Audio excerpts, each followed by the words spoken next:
about it. Many people does not know about it, and many people doesn't want to get involved. However, we never give up, because what is happening,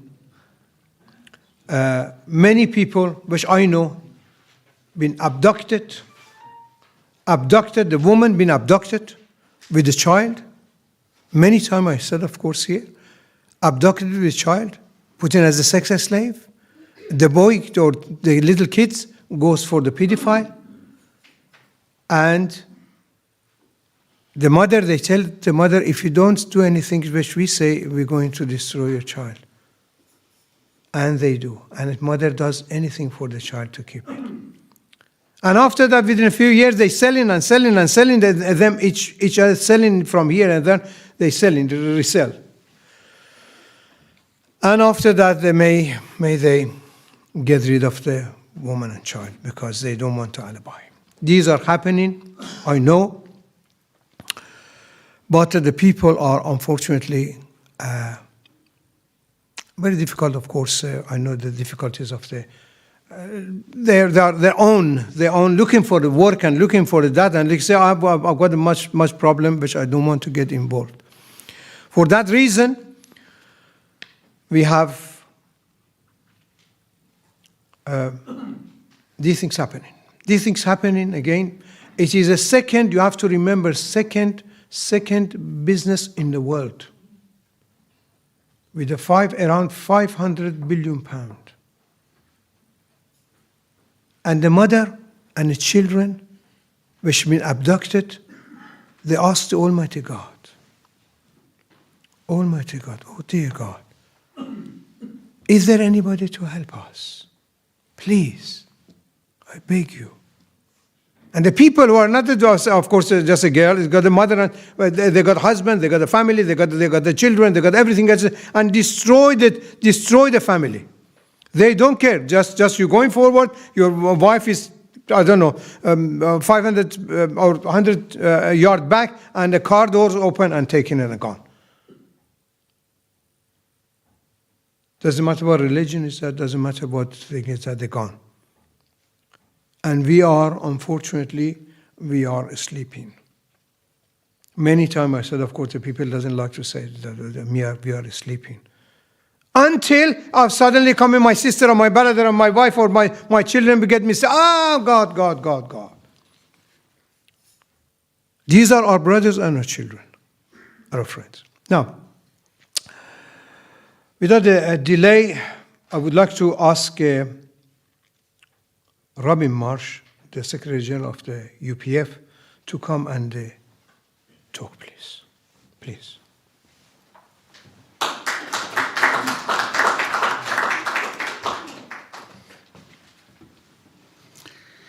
So if you think about slavery, it's been with us all throughout human history, and it's really the oppression of stronger individuals over weaker, isn't it? And it's been a terrible blight on human history.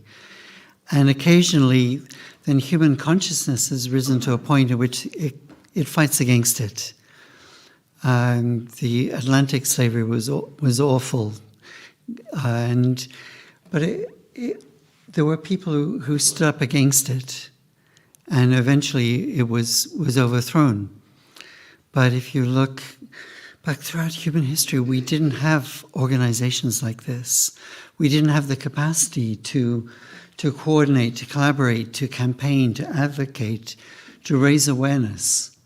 So these meetings are really important because we have a historic opportunity to change this dynamic of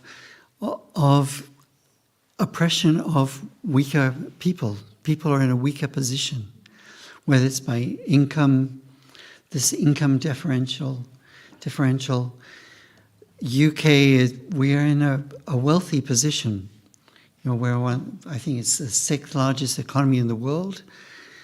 So because we've been really blessed, and we've got a very kind of relatively peaceful country, relatively stable government, etc. we haven't had to worry like many countries around the world. So this is a unique opportunity to take on that responsibility, because where there is blessing, there is responsibility. They come hand in hand. If you don't live up to the responsibility of the blessing you've received, then that blessing starts to eep away.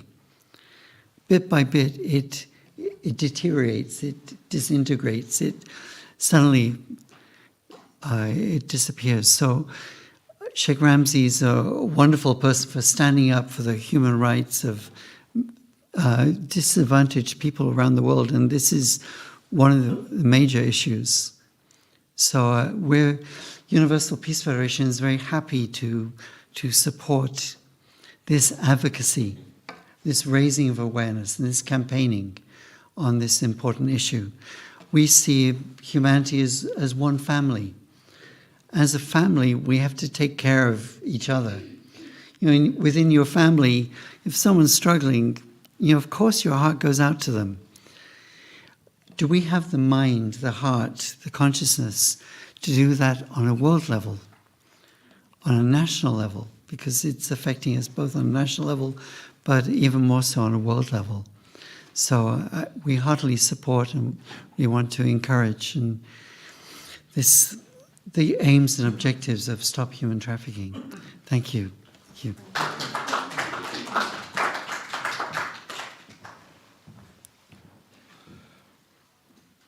Of course, some of our guest speakers, they phone and says they are on the way. Hopefully they come. The next one, I would like to ask our Honorable Raja Sikandar, the Chair of the Supreme Council of the Pakistan and the Kashmir. Please, can you put your hand together for the... Bismillah ar-Rahman ar-Rahim. Ladies and gentlemen, Assalamu alaikum, and a very good evening to all of you. Today, we're here to stop the human trafficking and religion, how religion can help eradicate human trafficking and modern-day slavery. Can you imagine, we are living 21st century, and still, at this day and age, we have slavery and human trafficking. As earlier on, Brother Sheikh Ramzi mentioned, it's one of the biggest industry, human trafficking in the world. He mentioned $500 billion or pounds worth industry, maybe much more.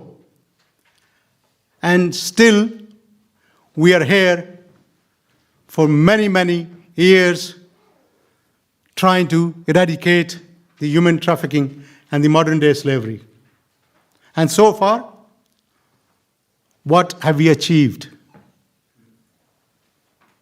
Well, ladies and gentlemen, can I just say that we can only achieve something when we all unite together. Until we unite, we will succeed in we will flourish in every way, and if we are divided, we will fall. So, ladies and gentlemen, as always, I will ask you to take a pledge today to stand up these biggest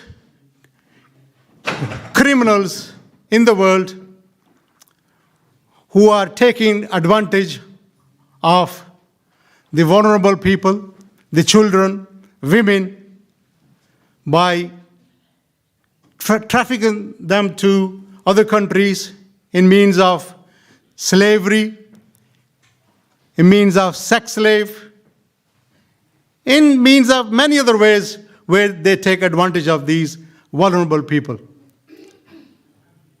Ladies and gentlemen, today, in my religion, and I'm sure in every religion, my religion is Islam, I'm a Muslim, and I strongly believe that every religion is more or less same. It stops you from wrongdoings, stops you from evil things, stops you from committing sins.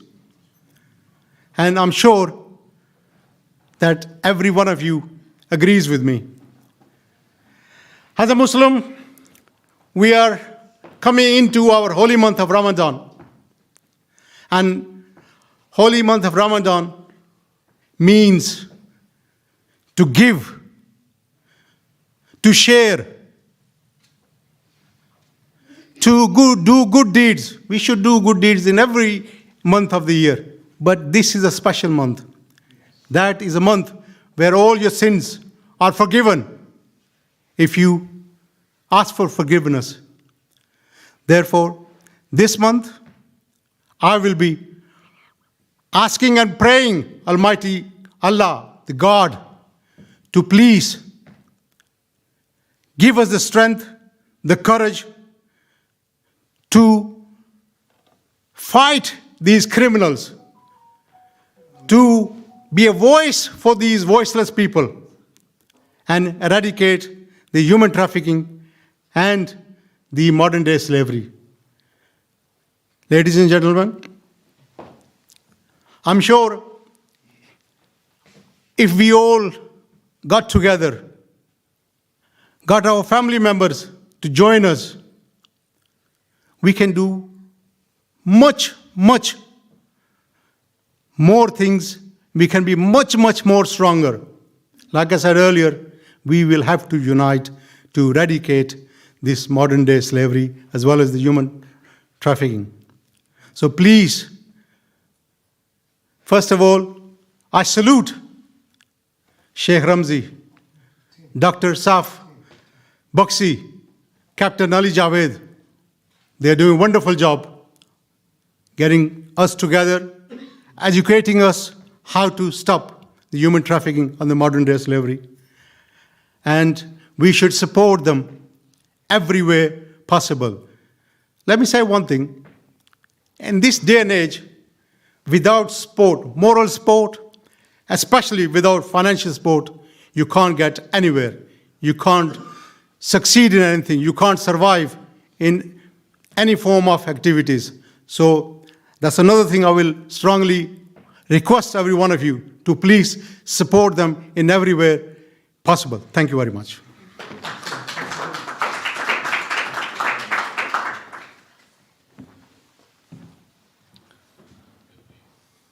Thank you, Honorable Raja. Yes, you said it, of course. Excellent, excellently said, especially for the month of Ramadan, which we have, I think, is going to be in a few days, 2 or 3 days or 4. By the grace of God, is the most holy month of the Islam, and we need to at least do good while doing good for ourselves, praying and getting forgiven by the Almighty God. We need to help these people who are thinking about Him and help them. Lip reading, lip service is not good enough. We need to act, lobby the government to save these people. If I tell you more than 20,000, 30,000, 40,000 sex slavery where women is in this country. America is the 6th country to import. And we have to stop it. This is the most evil things. The second speaker, our speaker which we have is Nicola Garrington. I hope I said it right. Yes, and of course, please put your hand together. Of course, she's one of the director of the human trafficking and stop human trafficking, and she's of course working very hard, very hard. She comes from the Scotland, is it? Geordieland. Geordieland to come in here to help. Look at what she wants to do. Please put. Welcome you to. Thank you. Well, the last time I actually did any public speaking was at school when I was 15, and my debate was a woman's place is in the home.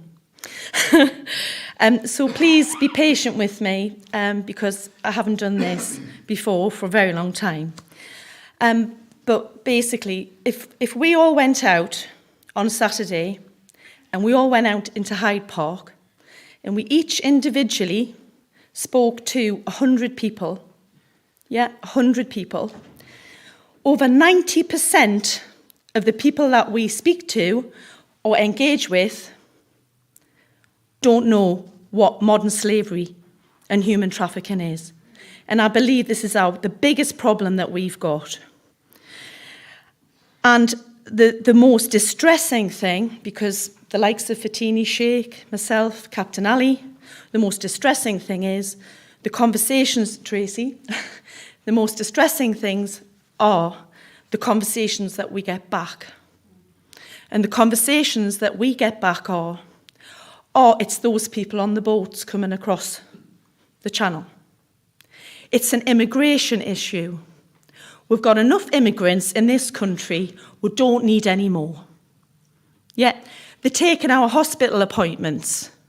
And in fact, some are actually quite aggressive, which is basically, this is what people think. So the result is that there is a very hostile, very negative attitude towards the term modern slavery and human trafficking. And what is incredible, I think is absolutely unbelievable, is on the coal face of modern slavery and human trafficking are organisations which are faith-based that are helping the unseen. These organisations are all mainly faith-based.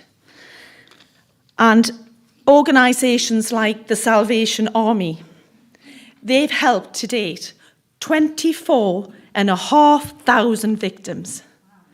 24,500 victims.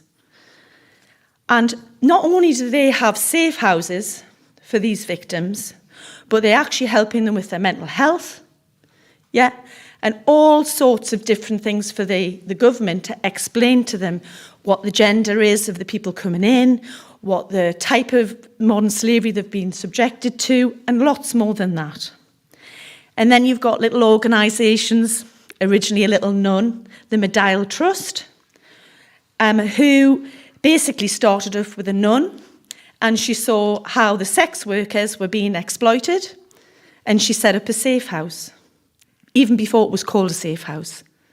And now the Medial Trust has lots of safe houses in the UK, and they now have male safe houses, male-only safe houses, which is, I think, is incredible.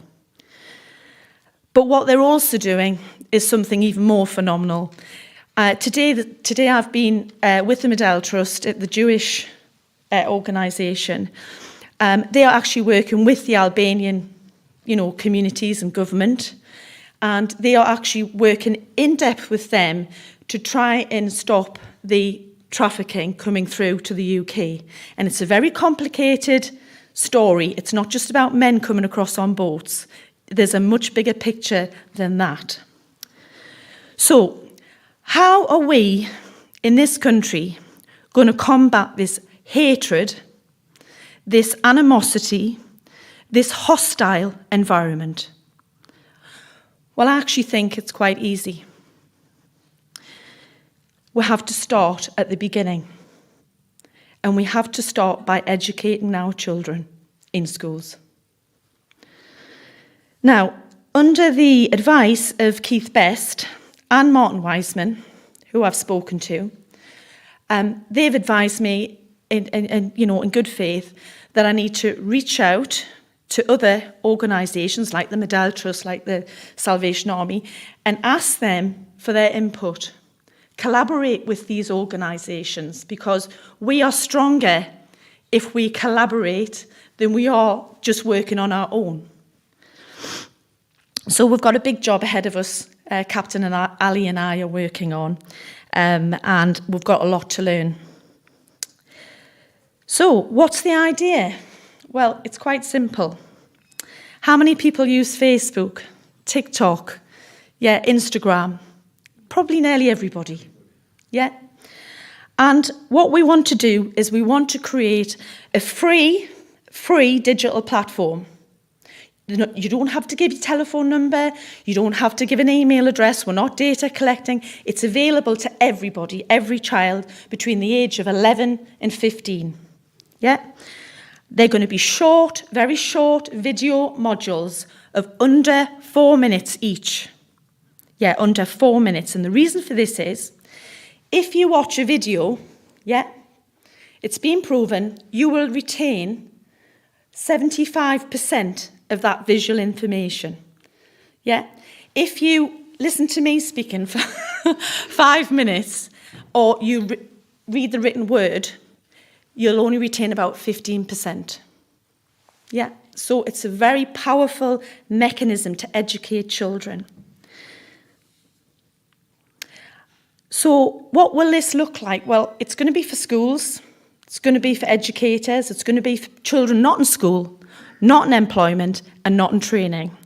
And it's basically going to consist of, initially, the first one, what is modern slavery? In its simplistic term, what it is. And then we're going to be really clever. We're going to be really, really clever here. We're actually going to use relatable examples to these children that are going on in this community, in this country. We're not going to use the examples from abroad initially. We're going to use things that are going on here. So we're going to use county lines. We're going to use grooming. And we're going to use, and this is probably one of the most important ones at the moment, online, exploitation, because that's probably one of the fastest ones at the moment. And then obviously we're going to go into, well, where does your T-shirt come from? Why is it so cheap from Amazon and Temu? Have you thought about that? Then we'll explain about labour exploitation. I know you guys are all experts at this, but you can see where I'm coming from. Just very short, sharp information. And then obviously, very importantly, domestic servitude and forced marriage. So what's the result of this educational digital platform? Well, I think it's, again, quite simple. These children who are 11 to 15 now, in 5 to 10 years' time, they are going to be the next employees, the next employers, the next company directors, the next MPs, And what that's going to do is, it's going to reduce the hatred, It's going to push down this negative rhetoric. It's going to raise awareness, There's going to be more awareness because these children aren't going to be, narrow-minded like my age group are, But what it's also going to do, it will provide these children now with safeguarding techniques, because we are also going to, in one of these videos, what are the signs of modern slavery? And then the other one will be, very importantly, how do we safely report modern slavery? Now, we're at the beginning of a very big project, and we're getting lots of information. You guys have got so much resource that I need, because I need to make the right decisions for the right modules moving forward. So if there's anybody in your community or your faith group or political connections that you think I should speak to, honestly, please reach out to us, because we need your help. We need collaboration, because I do believe there's a future in raising awareness of modern slavery and human trafficking. Thank you. Excellent.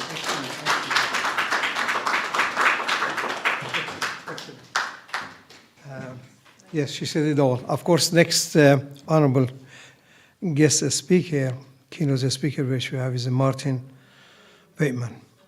He is the director of the All Faith Network, a steering committee of the Stop Human Trafficking, and many things he does, and for the human right all over the world. Anything I say, it is not enough. Please put your hand together for Martin.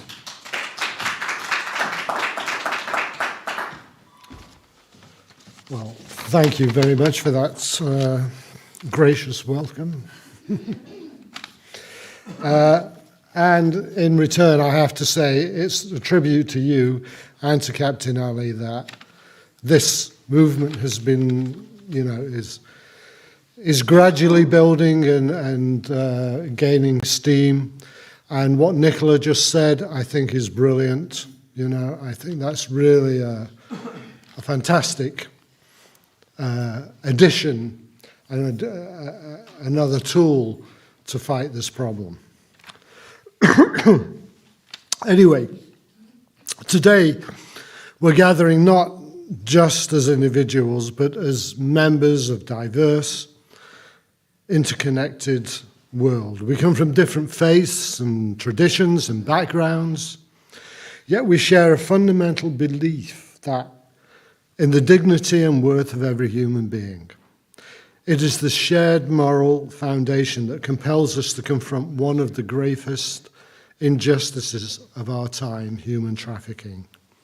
And that takes confront as well. It's not an easy thing to get people together, to talk about it, to do something about it, It requires a confront, and a lot of people don't have that confront. And that's in part why there is so much traffic going on today, and it's hidden. It's a global crisis, It affects millions of people and strips them of their freedom, exploiting their labor and violating their most basic rights. It doesn't discriminate based on nationality or religion or social status, and it's an affront to everything that we hold sacred. Whether we look at the Bible or the Quran or the Torah or any other sacred text. Every faith teaches compassion, justice, and the sanctity of human life. And yet in every corner of the world, traffickers operate in the shadows, profiting from the suffering of the vulnerable. And this is where interfaith collaboration becomes not just important, but essential. We are strongest when we stand together. Different faith communities possess unique resources, networks, and strengths that, when united, create a powerful force for change. And we need to bring this into our own communities, to bring it as an issue within our faith communities that we can raise and use the tools that are available to us to bring awareness and to help deal with the problem.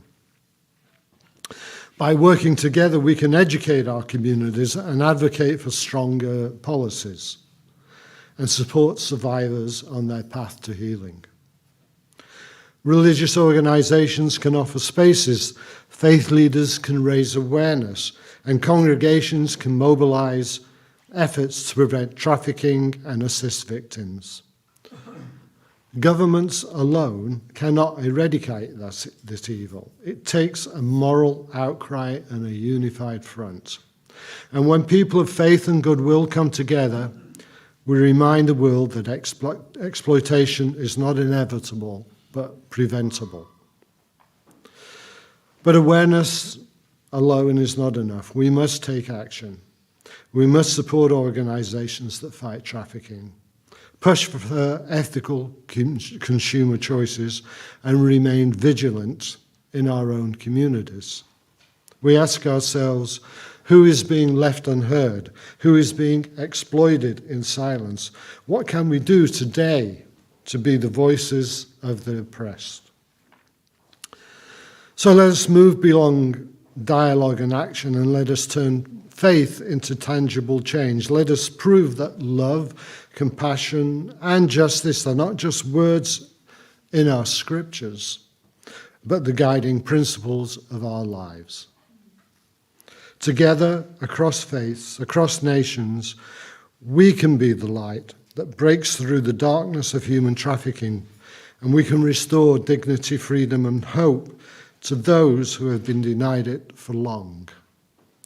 And that is my vision of the interfaith aspect of it all. It is, you know, we people of faith or none, or people of belief, whether it's religious or not. We have moral standards, we have ethical standards, and this corruption, you know, bites into society. It corrupts society. And so, that is how interfaith, that is an interfaith perspective, should I say, on how interfaith can bring about change. And so we should all bring it into our communities through interfaith and however else we can get it applied. So, thank you very much. Excellent, thank you. Thank you, Martin. Dear Martin, excellent for the very rewarding speech. The next honorable speaker is Rabbi Rosan. Rabbi Rosan, which I hope I'm saying it right. Not a rabbi. You will be, inshallah, when we finish with you. Rabbi means of teacher. And of course, he is always teaching. If anybody teaching me, is a rabbi. I'm blessing you, of course. And of course, he's a leader, community leader, and a long life commitment he has on the engagement to the interface for young people. And of course, he's in the several, I'm sure, in the several board of the directory and a deputy of the British Jews in UK, and with involving with all the synagogues and all. And of course, many times we met each other many time in some organizations which were interfaith. And I never forget his smiley face. Always, especially was the last time we saw it, we were running about 5-10 miles. And he was there and encouraging me and encouraging himself to run a bit more for the it was running for the interface or so on. So. Yes, please put your hand together for our Rabbi.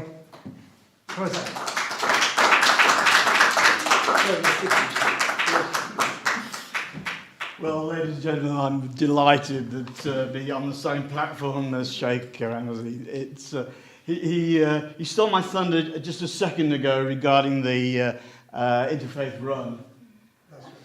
What is it? He's 21, you know, and I'm like, you know, he was outrunning me, I have to tell you. He was absolutely brilliant. Thank you. Javid, Chair, Salam Alaikum. Assalamu Alaikum. Thank you very much for your warmth and kind introduction to this very important event, which is once again bringing this often forgotten issue back onto our radar and onto the agenda for our understanding and for our action. Before I start, I must state that I'm not by any means an expert on this issue, but what I am is a Jew whose people and history were once slaves in Egypt. And this event, which we celebrate annually on the Passover, is etched into my belief and my heritage.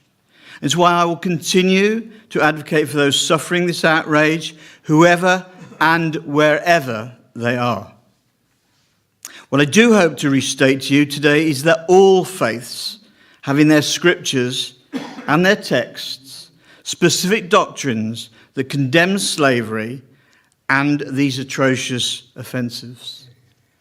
I'm also delighted to acknowledge that one of the utmost achievements as Barnet Multi-Faith Forum is that the Universal Peace Federation, the sponsors of this event, who recognise our previous Vice Chair and Young Faith Forum graduate, Propa Anwar, as one of your youth ambassadors.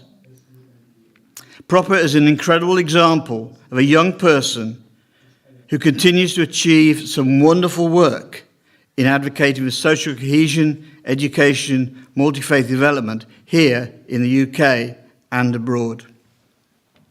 As you helpfully mentioned, I'm actually president of Barnet Multi-Faith Forum. Are we joining? I'm glad we got more people joining us. And one of our first public meetings ever of this new era of ours was to highlight the terrible iniquities of human trafficking and modern-day slavery. This was reflected in the address given by Mia Henderson Gross, director of Retd Hassan, a Jewish charity which actively engages in promoting and protecting human rights as enshrined in the Universal Declaration of Human Rights. Drawing upon Jewish experiences and values, Monsieur Retd Hassan was a French Jew and co-author of the actual Universal Declaration document and Nobel Peace Prize winner, a recipient. A month after our meeting, the then Prime Minister, Theresa May, brought the Modern Day Slavery Act into force. This act delivered new penalties to victims. The act forced businesses to show that the modern slavery is not taking place in their companies and supply chains. And she continues to advocate on this issue of genuine victims of trafficking and modern slavery by not implementing a court ruling confirming these people have the right to remain in the UK whilst their claims were pending. And so that's why we will continue to advocate, all of us, on behalf of the victims of this horrific crime. Human trafficking, often referred to as modern-day slavery, is a grave violation of human rights, impacting upon millions of individuals. And this illicit trade, as you've mentioned, involves the exploitation of people through coercion, deception, or force, such as forced labour, sexual exploitation, involuntary servitude in contemporary society. And we need to stop it. We're subtitled here, How Religions Can Help Eradicate. And I suppose the purpose of my talk tonight is to explain to you how other faiths in their texts actually have an understanding of what the issue is about. So historically, religion played a dual role in the context of slavery. You mentioned various religious texts and doctrines have both justified and condemned the practice. For instance, during the transatlantic slave trade, some Christian groups interpreted the Bible to rationalize slavery, while others, of course, such as the abolitionists, used their faith to campaign vehemently against it. Today, the Christian faith provides a strong, moral, ethical foundation for condemning modern-day slave trafficking, and scriptural references emphasize the inherent dignity and worth of human beings, advocating for the protection of the oppressed. Christian tradition continues guiding modern efforts to combat human trafficking. Islamic teaching, as you mentioned, and I'm not teaching you to suck eggs, etc., but I think it's worthwhile for a Jewish person to actually state that, firmly denounces human trafficking and modern-day slavery, advocating the dignity and the freedom of every individual. The Quran and the Hadiths provide clear guidance on the human treatment of others and the prohibition of oppression. Islam emphasizes the principles of equality and the inherent worth of all human beings. In his final sermon, the Prophet Muhammad, peace be upon him, highlighted the importance of human rights, stating, "All mankind is from Adam and Eve. An Arab has no superiority over a non-Arab, nor does a non-Arab have any superiority over an Arab. White has no superiority over black, nor does a black have any superiority over a white. None have superiority over another except by piety and good actions." These historic perspectives have deeply influenced contemporary religious understanding and Islamic responses to modern-day slavery, of which Sheikh is a pure, highly eminent example of that. The Jewish religion, with its rich history and extensive legal and ethical teachings, offer a significant perspective on human trafficking and modern-day slavery. The Torah, the central reference of the Jewish law, includes numerous injunctions against the mistreatment of others and calls for the protection of the vulnerable. The Torah explicitly condemns the act of kidnapping a person and taking them into slavery and taking them into hostages. Additionally, the Jewish concept of pikuach nefesh, the saving of a life, exceeds almost any other commandment, and the importance of maintaining a just and compassionate society, and this underscores the imperative to combat human trafficking. The Talmud further exemplificates and reinforces these principles, advocating the dignity and the freedom of every individual. These efforts are rooted in the ethical imperatives of Jewish law and the historical experience of the Jewish people, which I've mentioned, who have themselves faced persecution and enslavement. The Ten Commandments serves not only as a moral directive, but also as a fundamental covenant between God and the people of Israel. The first commandment, I am the Lord your God, who brought you out of the land of Egypt, out of the house of bondage. This directly links the authority of these laws to the divine act of liberation. This reminder of their redemption from slavery underscores the importance of freedom and justice within the Jewish legal system. The Dharmic religions, including Buddhism, Hinduism, Zoroastrianism, Baha'i, and Jainism, offer profound perspectives on human trafficking and modern-day slavery. In Buddhism, the core principles of ahimsa, non-violence, fundamentally opposes any form of exploitation and harm towards others, which inherently condemns these practices. Buddhist communities around the world have engaged in various initiatives to fight human trafficking. Hinduism and the strong advocates for the dignity and freedom of every individual through its emphasis on dharma, a rightful duty. Additionally, the concept of Vasudha Havi and Kutumbakam, which means the world is one family, fosters a sense of universal brotherhood and solidarity against its injustices. Jainism, with its rigorous commitment to non-violence and the sanctity of life, unequivocally rejects any form of slavery and human trafficking. The Jain community actively participates in human efforts and social injustices, leveraging their religious principles to combat modern forms of enslavement. Zoroastrianism, one of the world's oldest continuity practice religions, dating back to the ancient Persian Empire, offers a compelling ethical framework that vehemently opposes human trafficking and modern-day slavery.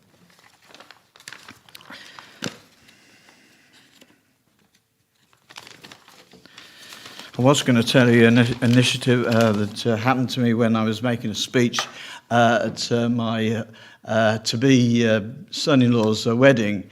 I had 4 pages of script. I thought I was going to try and be brief, because the 4 pages of script actually went scattering all over the floor. He got up and he started his speech, and he says, staples. So it's my memory of that speech was he encouraged me all the time to put the staples together, but sometimes you can't turn them over fast enough. So I'm getting to the end, so bear with me for a few minutes. The Baha'i faith, founded in the 19th century, promotes the principles of oneness of human justice and inherent dignity of every individual, in which justice is their central pillar, in creating a harmonious and just society. These Dharmic traditions collectively emphasize non-violence, justice, and the intrinsic worth of every individual. Their teachings continue to inspire contemporary efforts against human trafficking and modern-day slavery, reflecting an enduring commitment to the protection of the human dignity and the promotion of universal well-being. And I just want to reiterate Martin's point of us coming together, the point of, I think, tonight, of all faiths working together for this terrible injustice. So in conclusion, we've just witnessed all the major religions of the world not only teach from their scriptures and combating human trafficking and modern-day slavery are global issues requiring collective action. The importance of this conference today reflects this multi-faith reaction to this horrific universal crime against humanity, and the significance that the coming together of our faith communities possess in tackling this issue. This collaborative approach amplifies the impact of our efforts and fosters a sense of solidarity in the fight against exploitation. Through advocacy, education, support for the victims, and collaboration to combat these practices promotes a world where every person is free from exploitation and ability to live with dignity and by adhering to the principles of unity, justice, and compassion. Humanity can overcome these grave injustices, and by us working together, we can build a better future for us all. Thank you. Salam, shalom, and peace.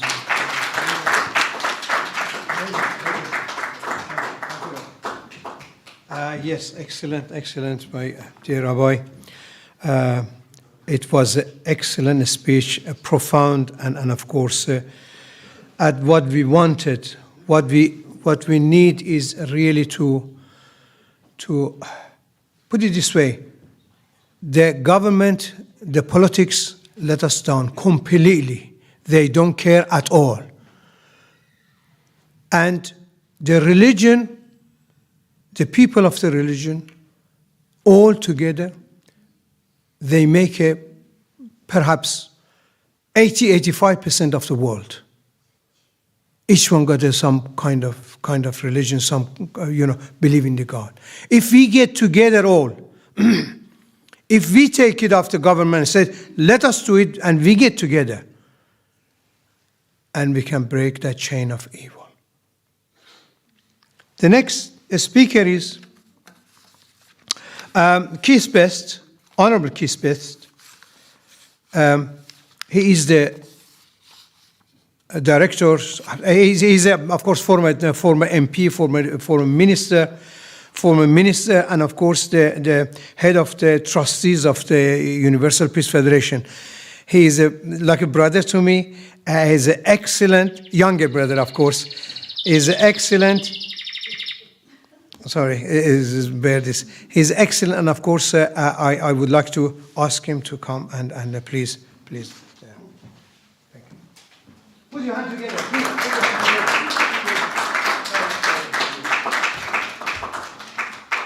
Well, thank you very much, Sheikh. Far too generous an introduction, and I suspect that device in your pocket actually tells you when you're telling fibs. So maybe it was far too generous, but. Anyway, dear friends, it's wonderful to be with you all again. This is a subject we've touched on many occasions, but it needs continual attempts to look at it and examine it. We're here to ask how religions can eradicate human trafficking. You've just had a very comprehensive and authoritative expose of the way different religions actually approach this. And I'm delighted that we had that, because it shows how every religion does condemn human trafficking in a variety of different ways, even if not specifically, but by its very nature and by its very inherent values actually does that. But as most of you know, I am a lawyer, so I like definitions, and I think sometimes it beholds us to actually go back to definitions and just to be absolutely certain what it is we're talking about. So I'm just going to briefly talk about the Palermo Protocol. Now, some of you will know that that is the shortened version of a larger title from the UN Protocol of the year 2000. It was signed by the United Kingdom on the 14th of December that year and ratified on the 9th of February 2006. And Article 3 of that protocol defines trafficking as trafficking in persons shall mean the recruitment, transportation, transfer, harbouring or receipt of persons by means of the threat or use of force or other forms of coercion, of abduction, of fraud, of deception, of the abuse of power, or of a position of vulnerability, or of the giving or receiving of payments or benefits to achieve the consent of a person having control over another person for the purpose of exploitation. That's very large, very wide definition, as you can imagine. And it goes on to say, exploitation shall include at a minimum the exploitation of the prostitution of others or other forms of sexual exploitation, forced labour or services, slavery or practices similar to slavery, servitude or the removal of organs. Again, quite a comprehensive description. Could you just say again, what is that a definition of? That is a definition of exploitation. And it says at a minimum, so it's not exclusive, but those things that I've just mentioned. Then he goes on to say the consent of a victim of trafficking in persons to the intended exploitation set forth in that paragraph shall be irrelevant where any of the means set forth in that paragraph have been used. So the fact that somebody agrees with the traffickers to be trafficked does not remove from them the status of being a victim of trafficking.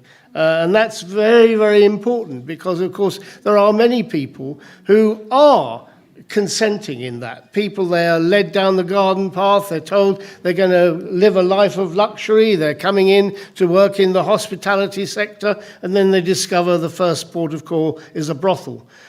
So people will often consent to that, but this makes it very clear that that does not remove their status as a victim. Then he goes on to say, the recruitment, transportation, transfer, harbouring, or receipt of a child for the purpose of exploitation shall be considered trafficking in persons, even if this does not involve any of the means set forth in that paragraph to which I referred. So that's a special condition for children, and it goes on to say that child shall mean any person under 18 years of age. So it doesn't matter if you're a child, even if you don't come within that broad definition of exploitation, you are still a victim of trafficking. So in essence, it means that trafficking breaks down into three elements. First of all, the act, what is done, that's the recruitment, transportation, transfer, harbouring, or receipt of persons. Secondly, the means, how it is done, that's the threat or use of force or other forms of coercion, of abduction, fraud, deception, abuse of power, position of vulnerability, which I referred to, or the giving or receiving of payments or benefits to achieve the consent of a person having control over another person. And thirdly, the purpose. Why is it done? Again, it goes on to say, for the purpose of exploitation, and reiterates that exploitation shall include at the minimum that list that I read out to you before. Now, I mentioned that the Palermo Protocol establishes children as a special case for whom only two components are required. That's the actual movement and the exploitation, because a child cannot give consent to being exploited, even if they were aware or agreeable to being moved. Now we're here, as I say, to discuss about how can religions help to eradicate this abuse of the human condition. Well, it's interesting, in a paper published in 2016 in a data set which consisted of 175 countries, the results show that governments in countries with Christian majorities implement stricter anti-trafficking policies than governments in countries with Muslim majorities. The differences between countries with Christian and Muslim majorities are pronounced in dictatorships, but less so in democracy. But why is that? It's driven by protection and prevention policies.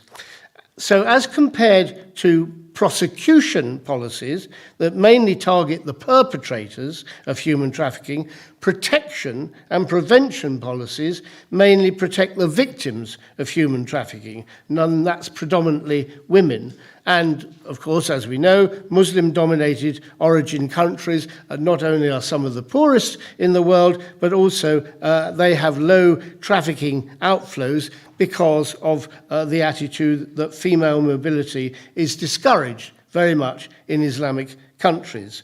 So religion and political institutions also affect attitudes to child labour and its prevalence. So you will find a different attitude in many different countries, some of those countries dominated by particular religions, others entirely secular. There was another study last year. If you think Islam's coming out of this badly, be comforted by the fact that in this study called Islamic Law and Human Trafficking, the Ethical and Legal Frameworks, there was an analysis of Sharia principles such as the sanctity of human life, which you referred to, and the comprehensive prohibition against exploitation. And that study does reveal preventive strategies embedded within Islamic jurisprudence. Those strategies include the elimination of exploitation sources and the prohibition of unjust enrichment at the expense of vulnerable populations.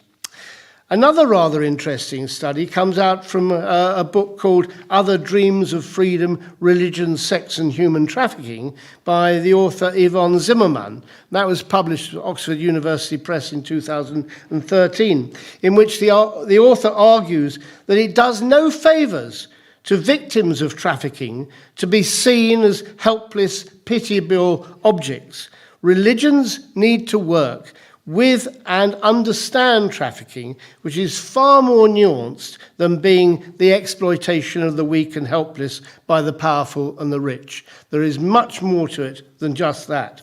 The last paper I'm going to quote at you is one from the University of Bologna entitled The Root Causes of Human Trafficking, which identifies 3 dominant contemporary approaches towards it, namely the criminalization approach, the human rights approach, and the celebrity humanitarianism approach, as it's called, all of which, in the view of the author, depoliticize trafficking and fail to appreciate the root cause, which in the author's view is inequality and oppression, which the author then goes on to attribute to capitalism. I might part company with him on that. But nevertheless, it's saying that, we look at the offence of trafficking, and we are in a legalistic environment in this country. We believe in the rule of law. You have to look beyond that to the sociological reasons behind things, and that's really important. So I think these studies all point to a wider problem over the compartmentalisation of human trafficking, which treats it as a separate subject with its winners and losers, its perpetrators and victims, rather than it being a symptom of a wider malaise in global society as a whole. Trafficking is often a function of economic deprivation, creating the tools for exploitation. And that's where we must start. And because religions have a faith and a social message with hope for those who are dispossessed, they have a major part to play. Religions reach into every aspect of spiritual, social, political, and community life. Apart from politicians, religions and their leaders have that unique authority to influence every aspect of the human condition. National politicians don't have that.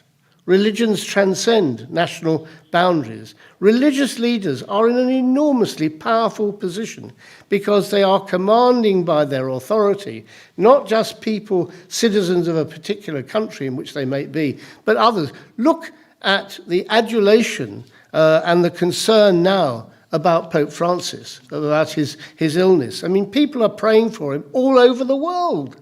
And it looks as though those prayers may have been answered. I hope so, touching wood, that he may get over his bronchitis, but he's an elderly man. But that power of prayer and that power to reach out right across national boundaries is an enormous authority. And that unchallenged authority, because it is unchallenged influence. People don't say, hang on a minute, I'm Irish. Why should the Pope have control over me? Or I'm Korean. Why should the Pope have anything relevant to say to me? That authority is not challenged. It is there because of the nature of the pervasive rule of religions over so many people's lives. So in closing, what I say to you is this. I think that religions do have a unique position in which to take forward this, looking at trafficking in that nuanced, wider concept rather than merely legalistic frame of the Palermo Protocol and the way it's enshrined in domestic law, to look at the root causes and to address those causes in a way that religion only can.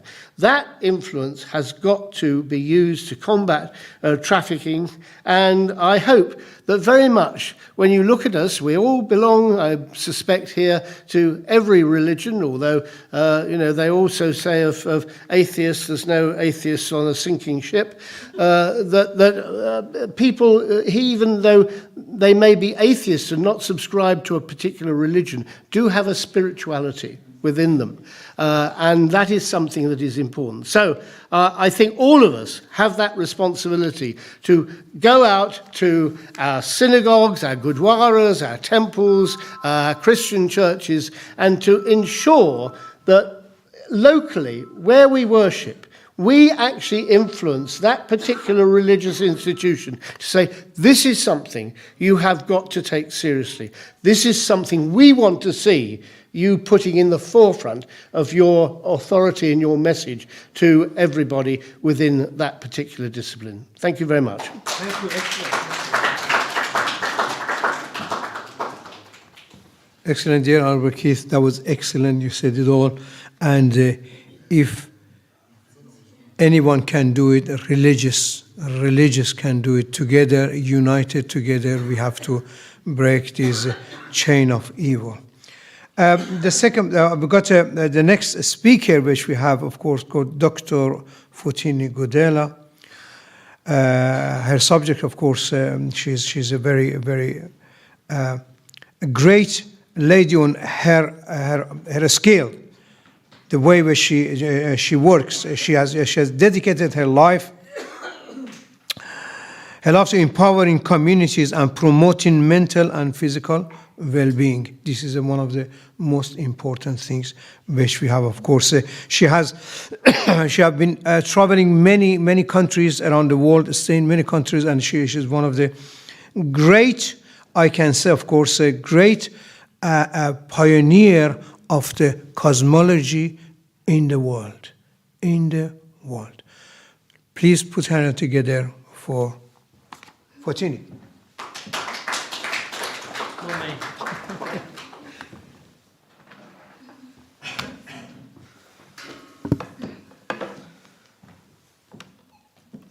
Do you want this one here?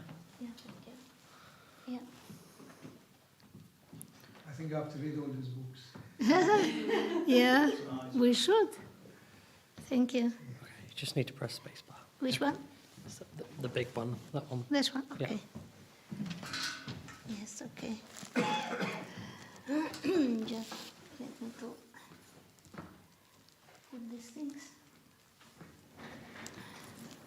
Oh, it's going out small. Let's see. Ali? I didn't see your before. Make it bigger, please. Captain Ali. There you go. Yeah. Do we have here also on the side? No. You've got the notes here. That one and that one. That's all Okay. Okay. Okay. Sorry for delay.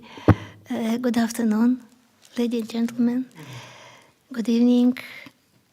For some of those who will see it, good morning. Today it's a very important and quite complicated subject. It's how to stop human trafficking. First of all, human trafficking, and then faith in God and religions. I try to be very short in such a big subject. You see the tree here. What I thought to do in this tree, we have two big branches, yes? Left branch, it's religions which have been based on the holy scriptures of the messages of God directly to the people, through the messengers, through the prophets. So this, for example, it's the Christians, it's Islam, it's Judaism.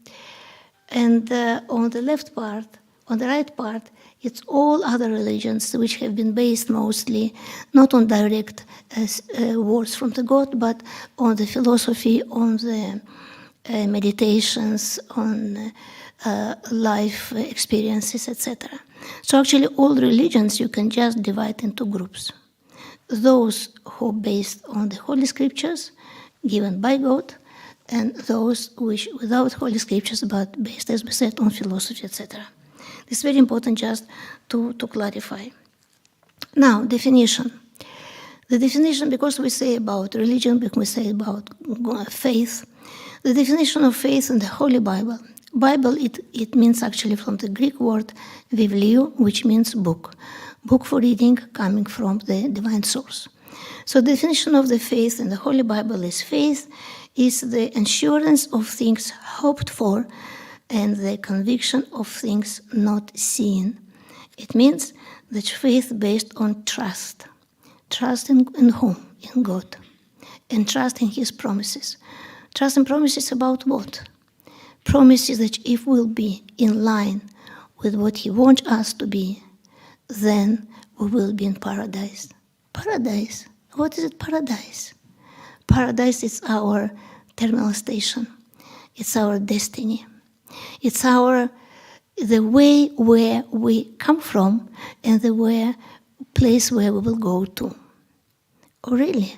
How do we know about paradise? There is also hell. Oh my God, what is it? Well, we can read about it. Who goes to hell? Who goes to paradise? This is what actually the Holy Scriptures meant to be. This is why God, or Allah, what we say in Quran, or Sabaoth, which we say in the Old Testament, or our Father, which we say in the New Testament. It has different names. This is why He wants to tell us, to communicate with us in different languages, in Jewish, in Old Greek, and whatever Aramaic.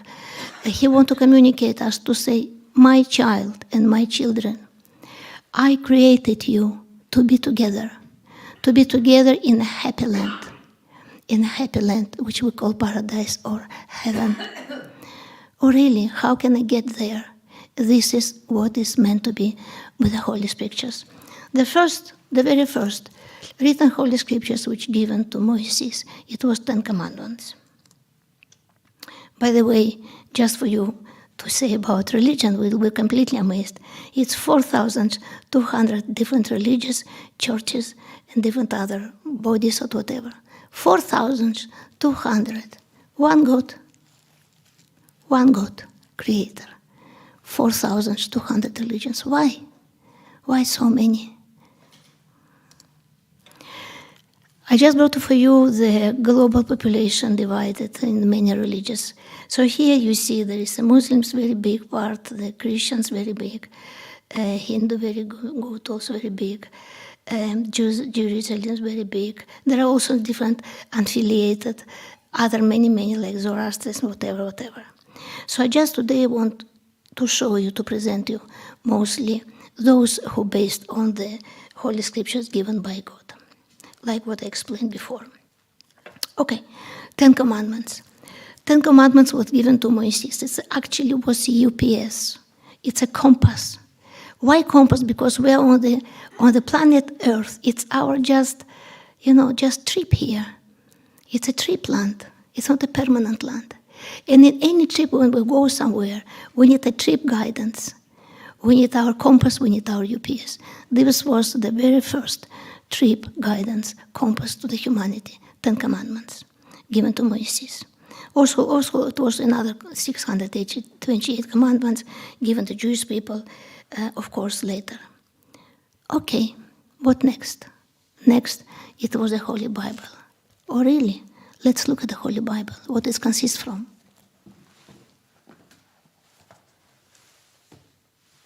Holy Bible, for those who may be not aware so much, the first part of first of all, it's two parts of Holy Bible, yes?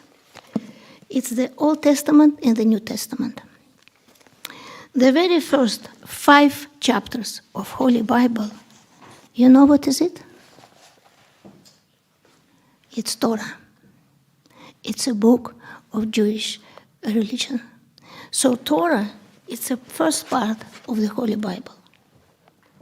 And then there are another books, which also consist 24 books in total in the Judaism. So the Holy Bible, which people think that is only for Christians, no. The first big part, it's actually Jewish religion. Okay, and then what? Then we have a new Bible, a New Testament. New Testament, which actually shows about Jesus, about apostles, also Apocalypse of John, which people think that it's only Christians. No, it's not only Christians. The New Testament includes also many information which you will see in where? In Quran. Oh, that's interesting. So Quran actually, it's a continuation of the Bible, which includes, as we said, Jewish religion there, Christians, and also Islam. Also for your information, more than 65% of Quran mentioned about Bible. What does it mean?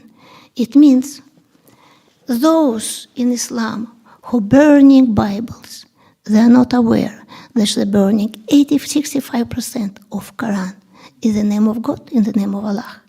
Allah will not be happy with that.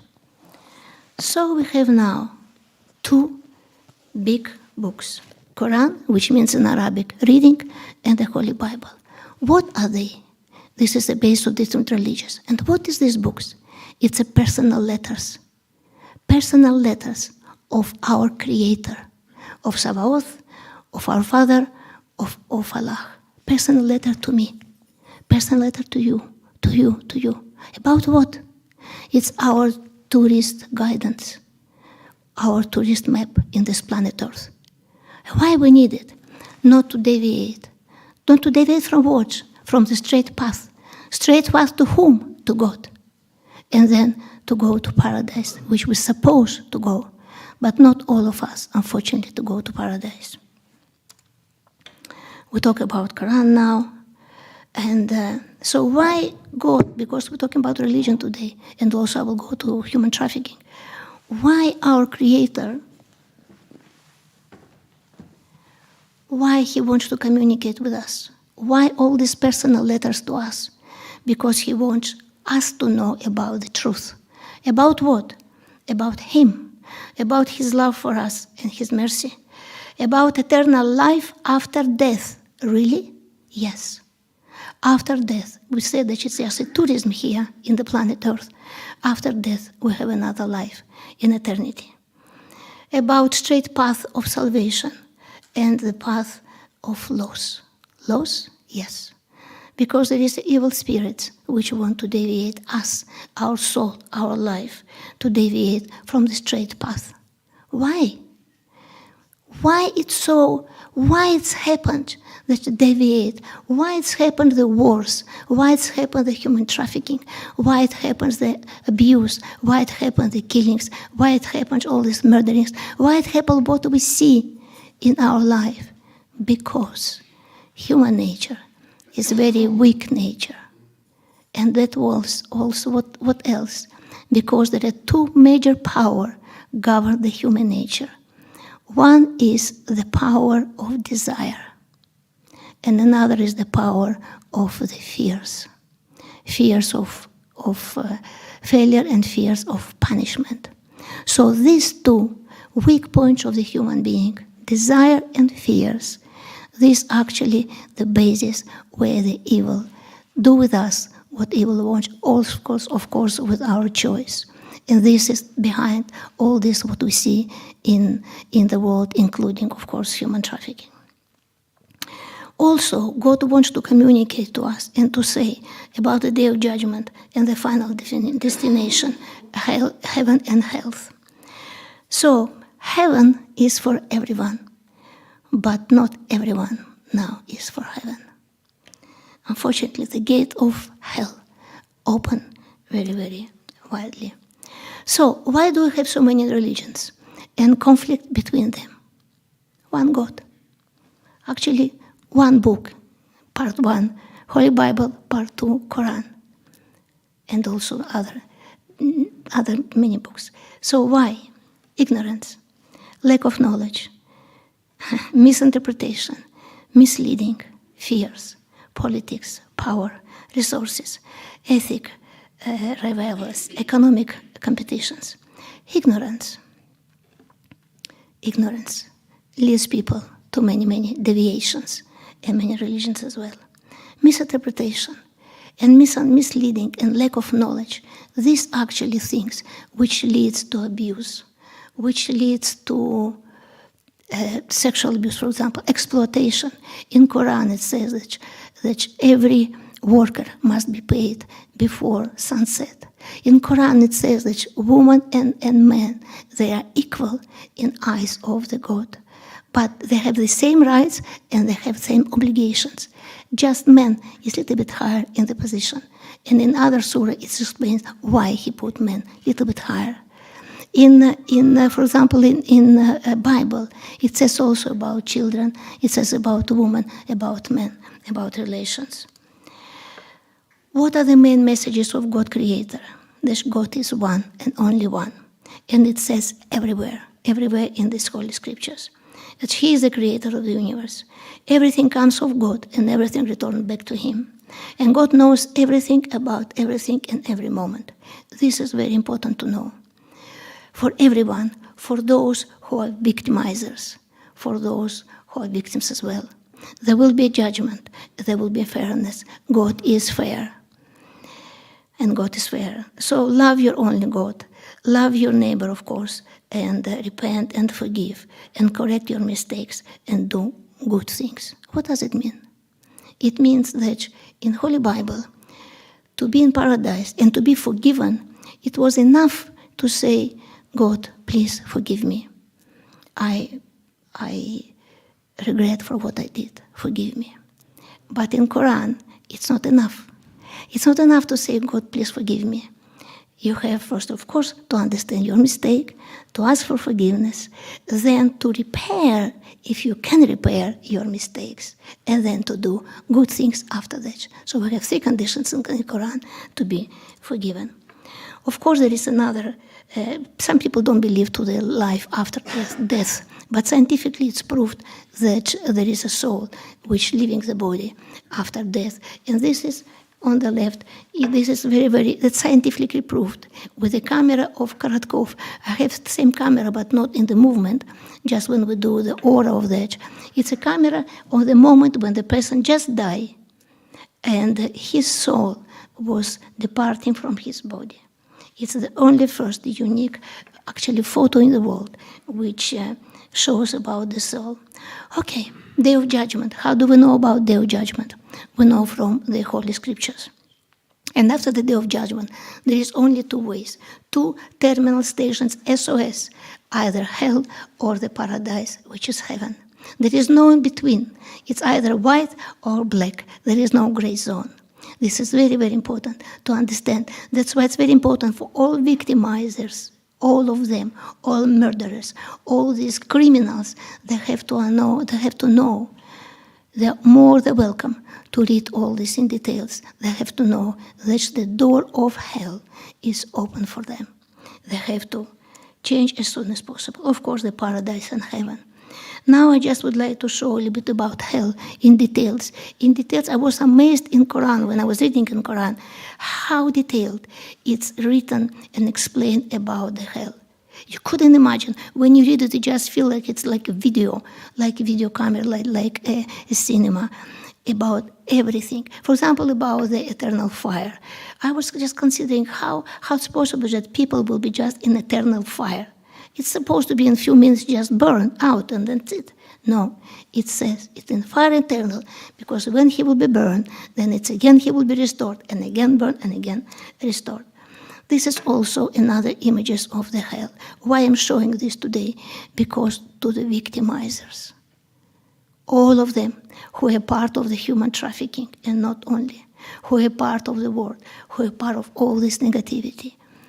Very, very important. And in Quran it also says interesting thing.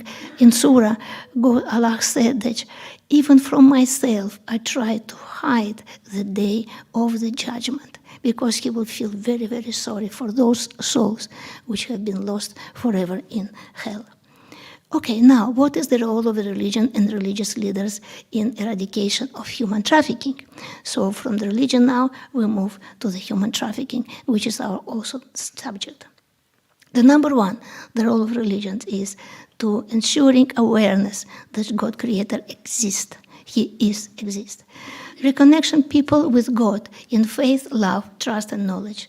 Saving the souls of people by proving a clear understanding of what God wants and expects from people based on the Holy Scriptures and the real life experiences. Leading people to the straight path of God, to paradise, to heaven. Inspiring to study the Holy Scriptures and learn about God as much as possible. Ensuring the correct and complete regular practice of prayers, rituals, and meditation. Guiding moral, family, social, and environmental issues. Cultivating and strengthening of brotherhood among people. Ensuring unity, stability, peace, and cooperation in families, social groups, nations, and in the humanity in the whole. Role of religions and religious leaders. Providing help and support to victims after abuse, betrayal, injustice, humiliation. Assisting in post-traumatic rehabilitation, restoration of self-esteem, and regaining self-confidence.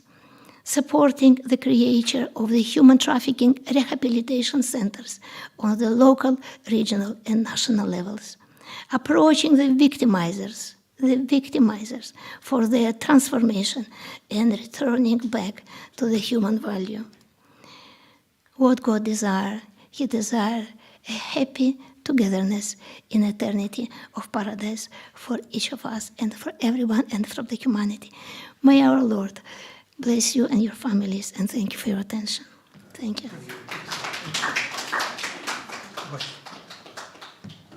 Just leave those ones. No question at the moment, please. Later we can have, please, can you leave it, and we shall sort it out later. Thank you. Thank you. Because the time is very important. Time is very important. Sorry. Thank you. Thank you. Very kind of you. Put your hand together again for Dr. Faccini. The next guest speaker we have, of course, Honorable Tracy Coleman.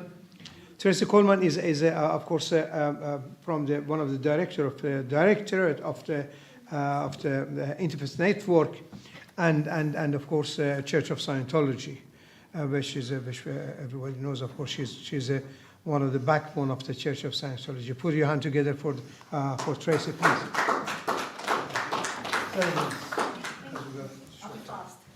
Just tell me when to play the video. Okay, right. Good evening, everyone. It's really lovely to be here with you, and I'm very, very happy to be supporting this event this evening, which is taking up the subject of human trafficking and religion. So I'm going to come from a little bit of a different angle on what I present. So I'd like to start by saying to you, one could ask, what has human trafficking and modern slavery got to do with religion? These two subjects seem so disrelated. We tend to think of religion as bringing spiritual values, a path to God, the values of God, or a direction of better ways to live together here on this earth. But a large part of religion and the duty of religion is to help the people we touch and we service in our daily lives as people of faith, to lift them up to higher states of existence, higher morals, a better, more peaceful life with spirituality at the heart of that. Religion, from my viewpoint, has to confront life as it is here today in 2025. It has to confront the problems our people in our churches, mosques, and gurdwaras and congregations are experiencing, and to help the wider community. In modern times, religion has to tackle issues such as modern slavery and trafficking. And as we see here today, this brilliant poster says, did you know that human trafficking is happening near you? Because as Nicola said, most people don't. You say human trafficking, they say, oh, it's something that happens abroad, or it's something that happens over there. It's actually happening right here in England, in London. So this is exactly my point. You know, as people of religions, we need to confront what's going on, and we need to do something about it. So religion also has the role to bring scriptures and guidance into real life to the converted people and also to the general public. The Church of Scientology has several humanitarian programs that help address the ills of society, such as drug abuse, people taking street drugs, human rights violations, and the decline in moral values. I'm going to show you a booklet here now. Youth for Human Rights International is a program that educates youth and adults in their 30 human rights, rights that they have by birth, and that these rights cannot be taken away. Many people, A, don't know that they have 30 human rights, and B, what those rights are, and what it means to apply those rights to their lives. And I've had a look at this subject, and for me, human trafficking is really an issue of human rights. It's a subject of human rights violations, as many of our speakers have already said. And I thought it was quite interesting as I sit listening in the audience that we may have different angles on this subject, but ultimately there's a lot of commonality in the speeches. So I'm going to be very brief. This booklet here is called What Are Human Rights? And it actually shows your 30 human rights that every human being on this planet has. And the human rights that are being violated in the subject of human trafficking are, number one, so this book is really easy to read, anyone can understand it. We are all born free and equal. We all have our own thoughts and ideas. We should all be treated in the same way. And I would like to show the first film, which is 1 minute long. I can't see Ali there. Oh, you're there. Sorry. He's well briefed, don't worry. These are going to be shown, are going to be streamed through the internet, I hope. So this is Youth for Human Rights International, and this is human right number one. We are all born free and equal. Can we have some sound?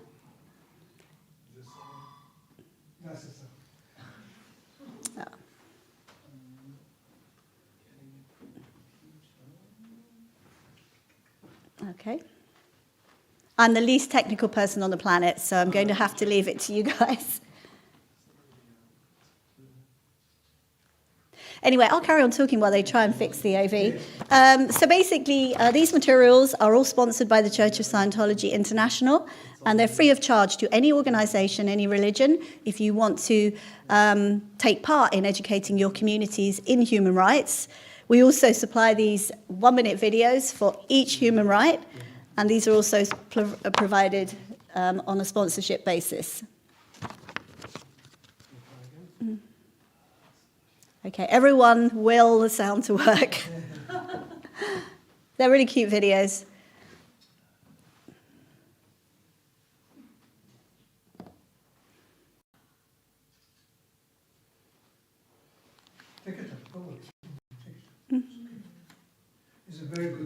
Oh, okay. I don't think we're going to have the videos this evening, unfortunately. Anyway, this is a pack that we can give to you if you're interested, and all of the 30 human rights are presented in a one video format. All the people you see in the videos are volunteers, and the whole purpose is to help every one of you educate others in their human rights. And what else would I going to finish off? So the point here, which has been reiterated by many of the other speakers, is that it's about action. Esmond said, Sheikh Ramsey said. So we've got to do something about it, and we've got to make change in a combined positive way to help raise the society up so that all people can achieve their dreams and goals. And the final video that I was going to show you is human right number 29, which is responsibility. So we are all responsible for our own condition. You know, whatever situation we find ourselves in or the situation around us, we all have some aspect of responsibility in it. And we're also responsible, as it says here, we have a duty to other people and we should protect their rights and freedoms. And human right number 29 actually is a perfect example of showing how we are, this is it, but there's no sound. You know, it's beautiful. You must watch it. I can share the link for the website. Yeah, it doesn't kind of work without the sound. Oh.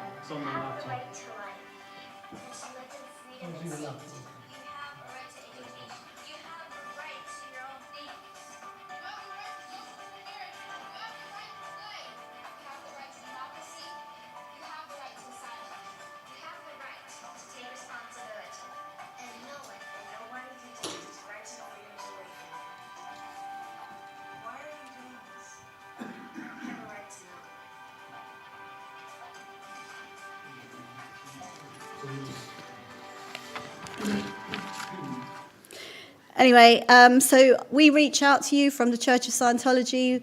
We're happy to work with anyone. We want to collaborate. We want to help stop the trafficking and modern slavery. And that's my message this evening. Thank you very much.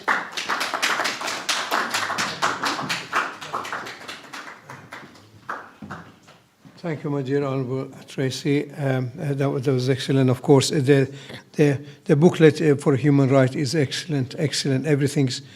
Everything which the basic human right needs. The next speaker is our honourable friend Hermet Shah Sain. He is the communication and advocacy director for United Sikh in the United Kingdom, and many other things associated with the associate procedure for the producer, sorry, my glasses as a producer for CNN in Delhi, and many things. Please, can you put your hand together for Sain? Please.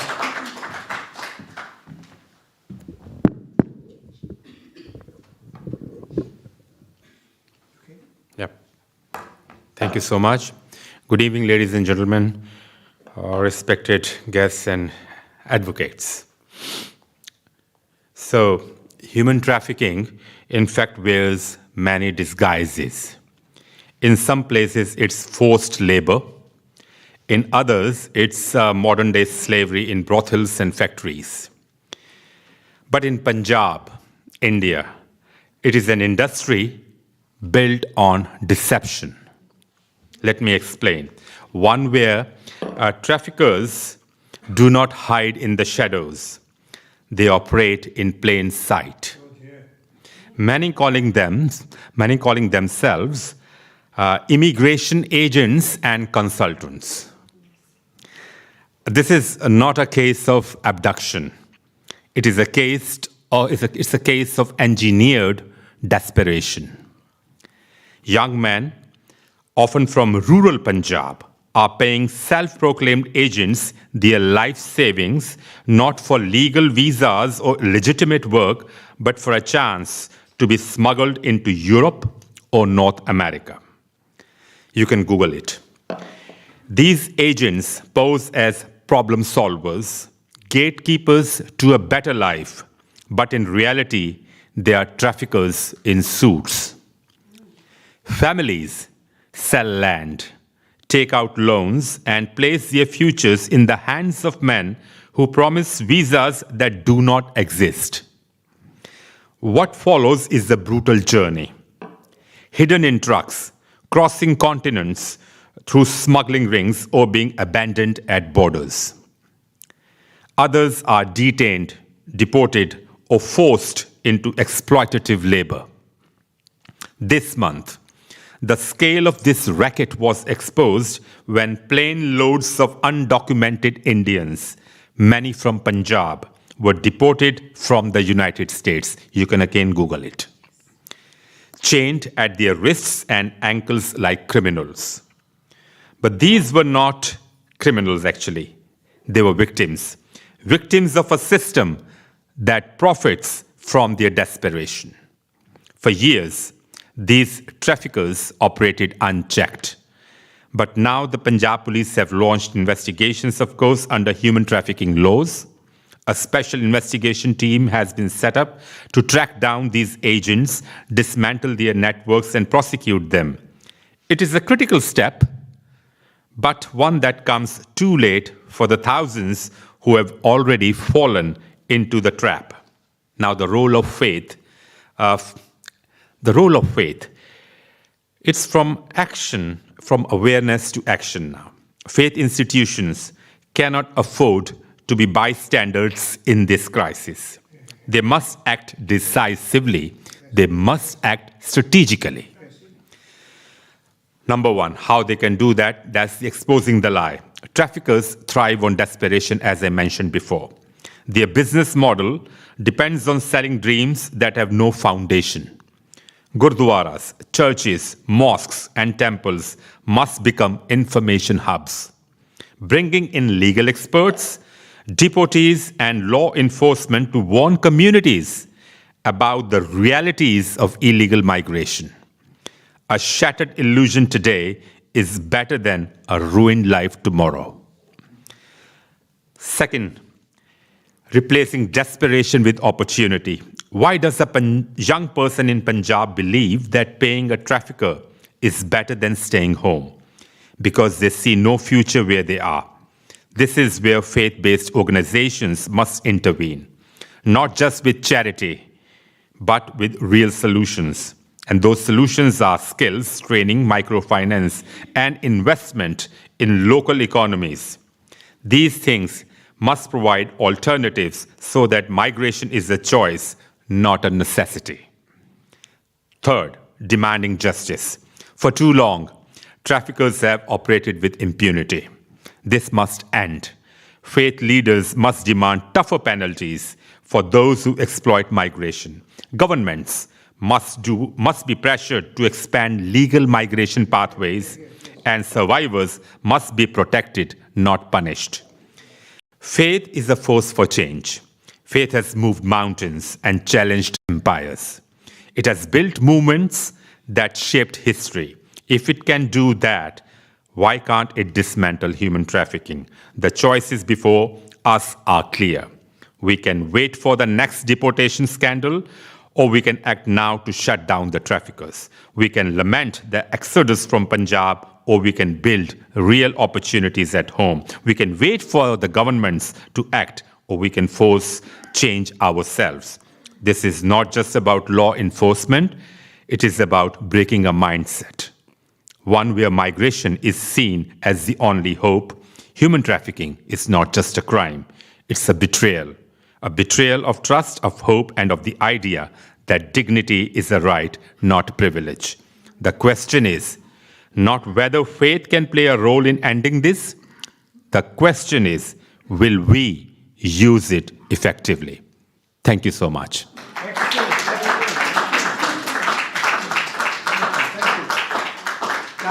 That was, of course, is one of the greatest speeches which I heard, of course, for the unity of the faith leaders to come and tackle this evil crime.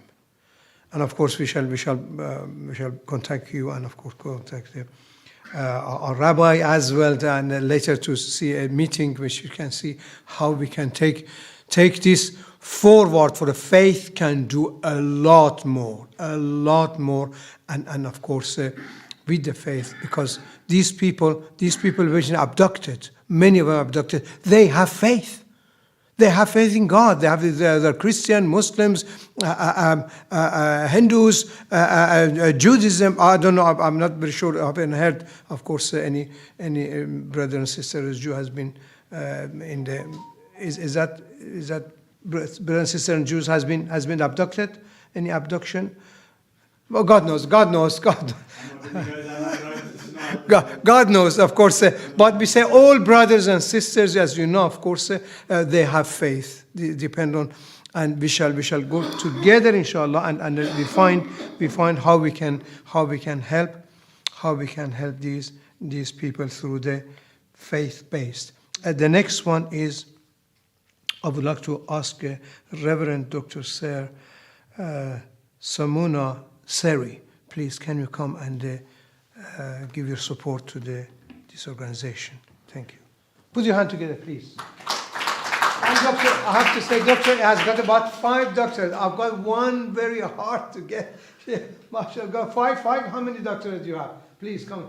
5 or 6 doctorates he has, and has been, of course, with Dalai Lama and many organizations. Please, put your hand together again for them.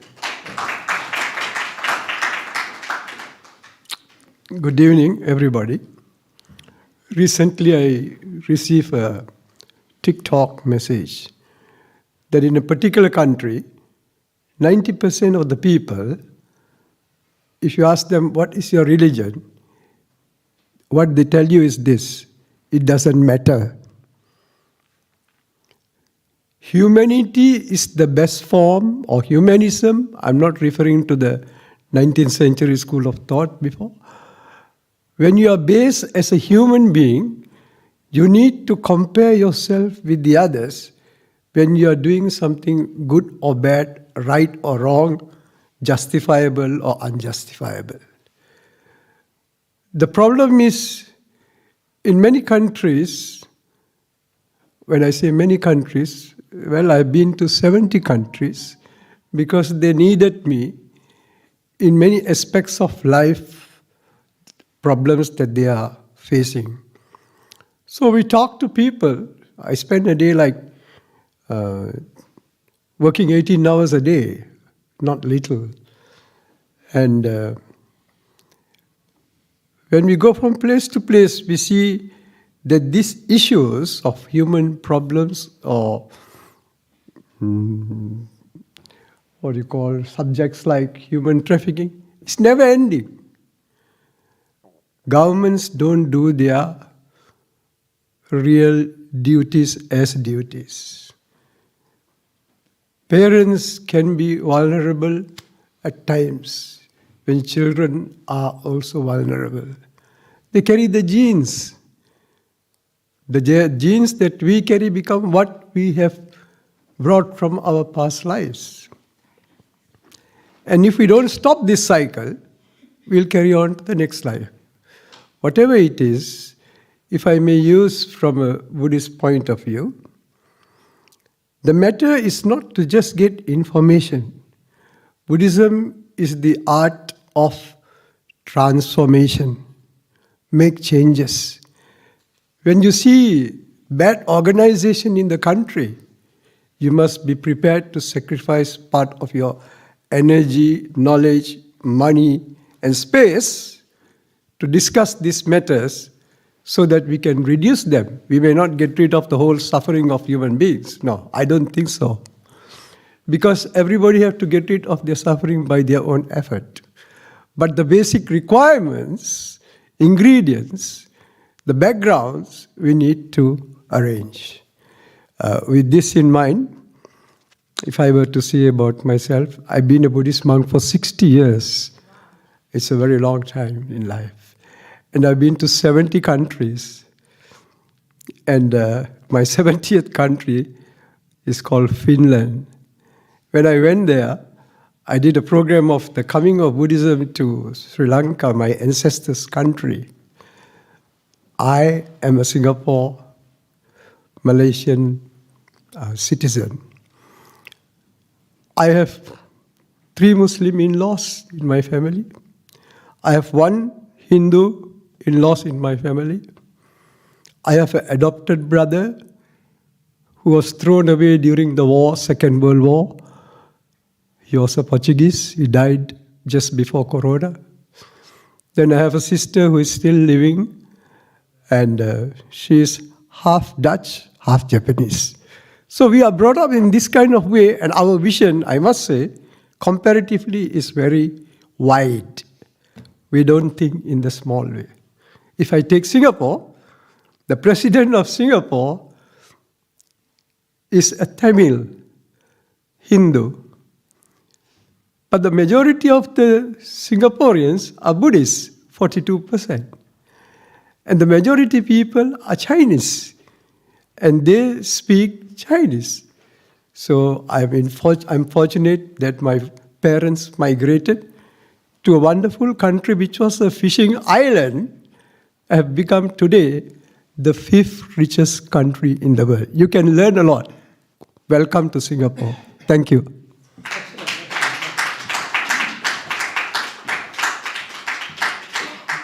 And of course, we have our speaker, one of the guest speaker, or it's not a guest, of course, he's one of our director, first director, which we have is Captain Ali Javid. He is one of the key member and, of course, backbone of the Stop Human Trafficking. Please put your hand for the Ali. 1 minute. I've got my notes here. Let me do my notes. Can I just hold that for a second? Sorry, I just run up the stairs, so I'm a bit out of breath. Assalamu alaikum wa rahmatullahi wa barakatuh. My dear family, friends, ladies and gentlemen, in the name of God, the most beneficent, the most merciful. People spoke very passionately today, and I don't want to repeat what was already discussed. But I will touch on the statistics, which I always like to do, and that human trafficking, as we know, is an evil, evil thing. It's an evil crime. 50 million people are suffering from it worldwide. 132,000 of them are here in the UK. 28 million of them worldwide are from forced labour. The others are mixed between sexual exploitation, domestic servitude, forced marriages. And you can read all about this in our book, which we've done. We did it last December.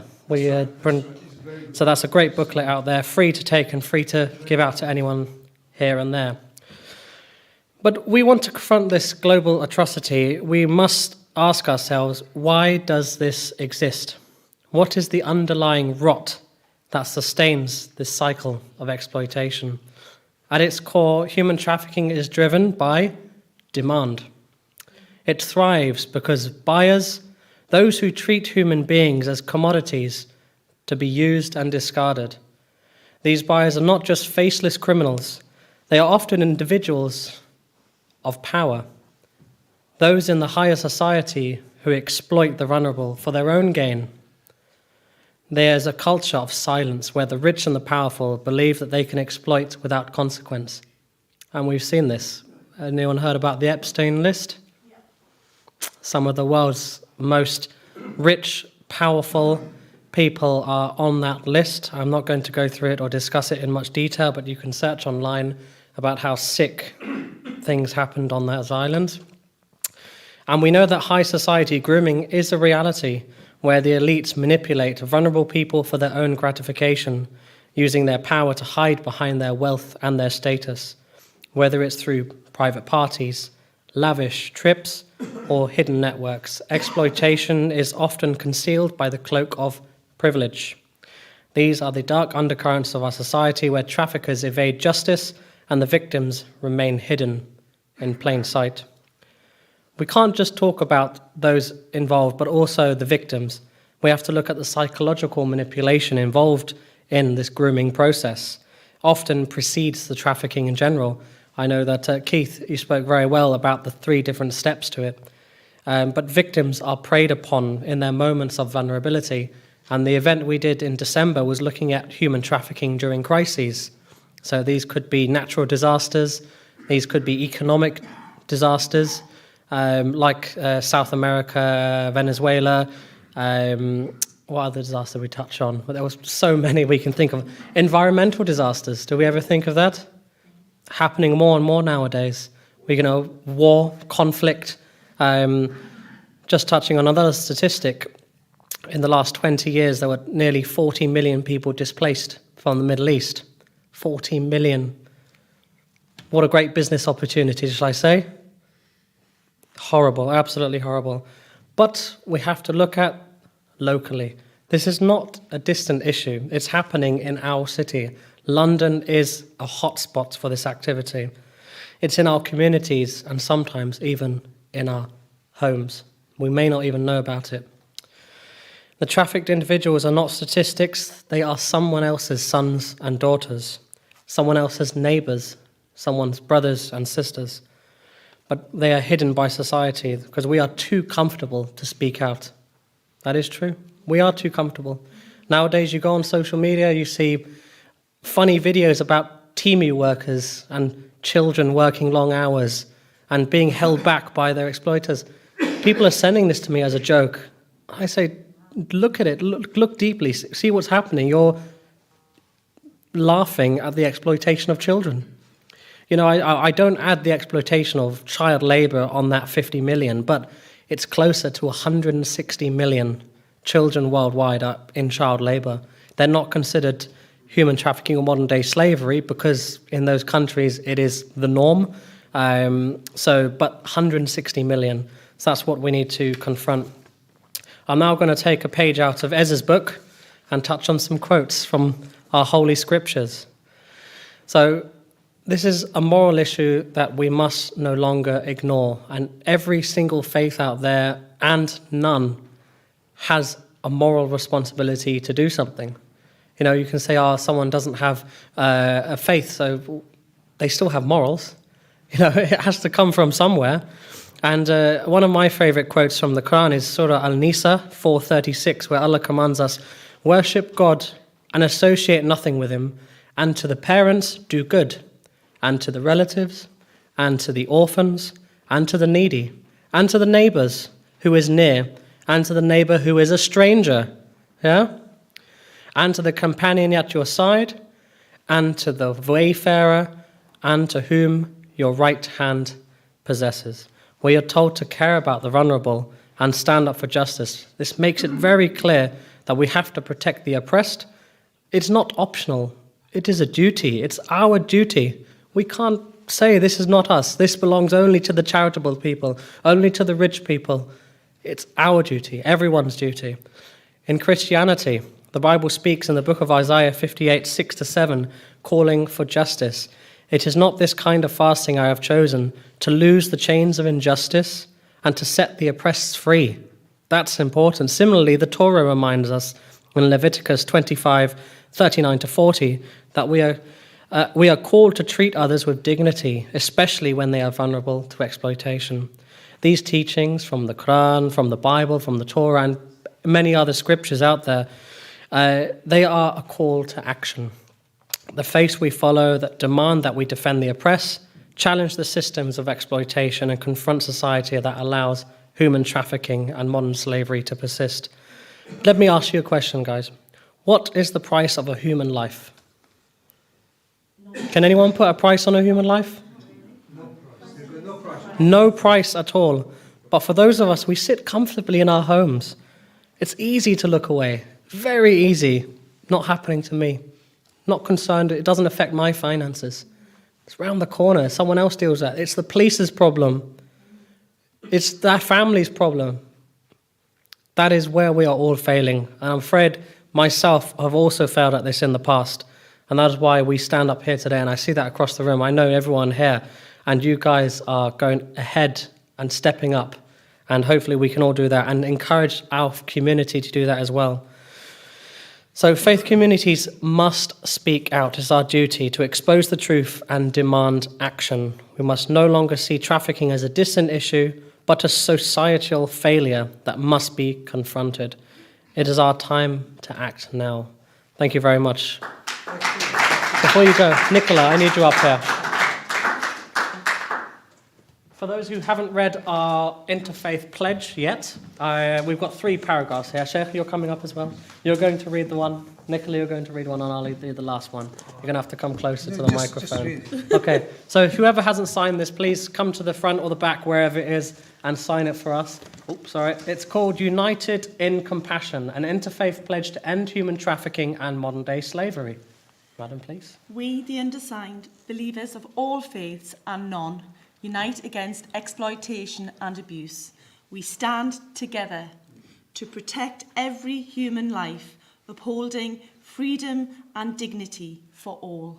Sheikh, please, the second one. Second one. Our mission is clear: to raise awareness, educate community, and of course empower survivors. And we committed to fighting relentlessly for the justice and connecting victim with the essential support. And eradicating modern slavery where it exists. And the last one. In the spirit of compassion and resolve, we pledge our hearts, minds and actions to end human trafficking and modern-day slavery.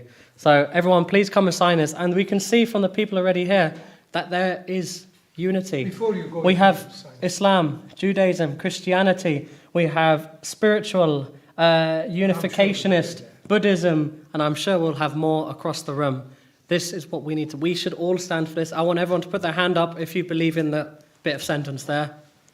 Yeah, I would put 2 hands up, but I'm holding this. So well done, everyone, for attending. And we've got a couple more things to go on. So thank you. Thank you. Very kind. Thank you. Put your hand on the flag. Here, that's yours. Yes. Thank you, thank you, thank you. Very kind.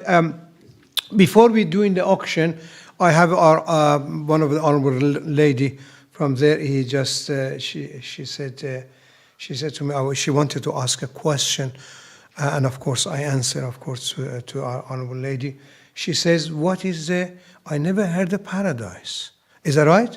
And would you like to say what you say? Stand up and say it, please." I was a bit, she was talking about paradise. Yes. But I've always been hearing about going to heaven. Heaven, that's right, that's right.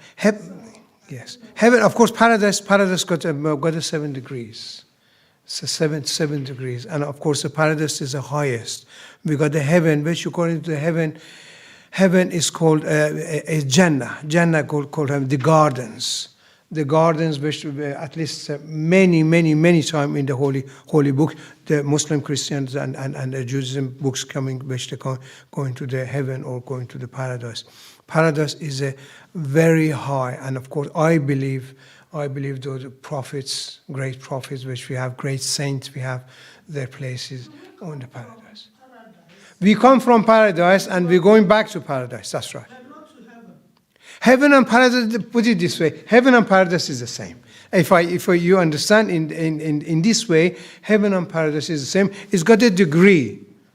Degree is a degree which you're going higher and higher. A paradise is not just a one whole place. Now, what we would like to say, of course, and I talk to, of course, again about it. There are many books, books. I wrote, writing about that, and of course, we shall let you know. Is a heaven and paradise same, but is a bigger and a degrees. Again, I'll put myself into a tangle. Now, can we do we would like to say, my train of my thought going in the right direction. We would like to do some auction. Ali, can you bring the auction? And of course, everybody is happy to do some auction.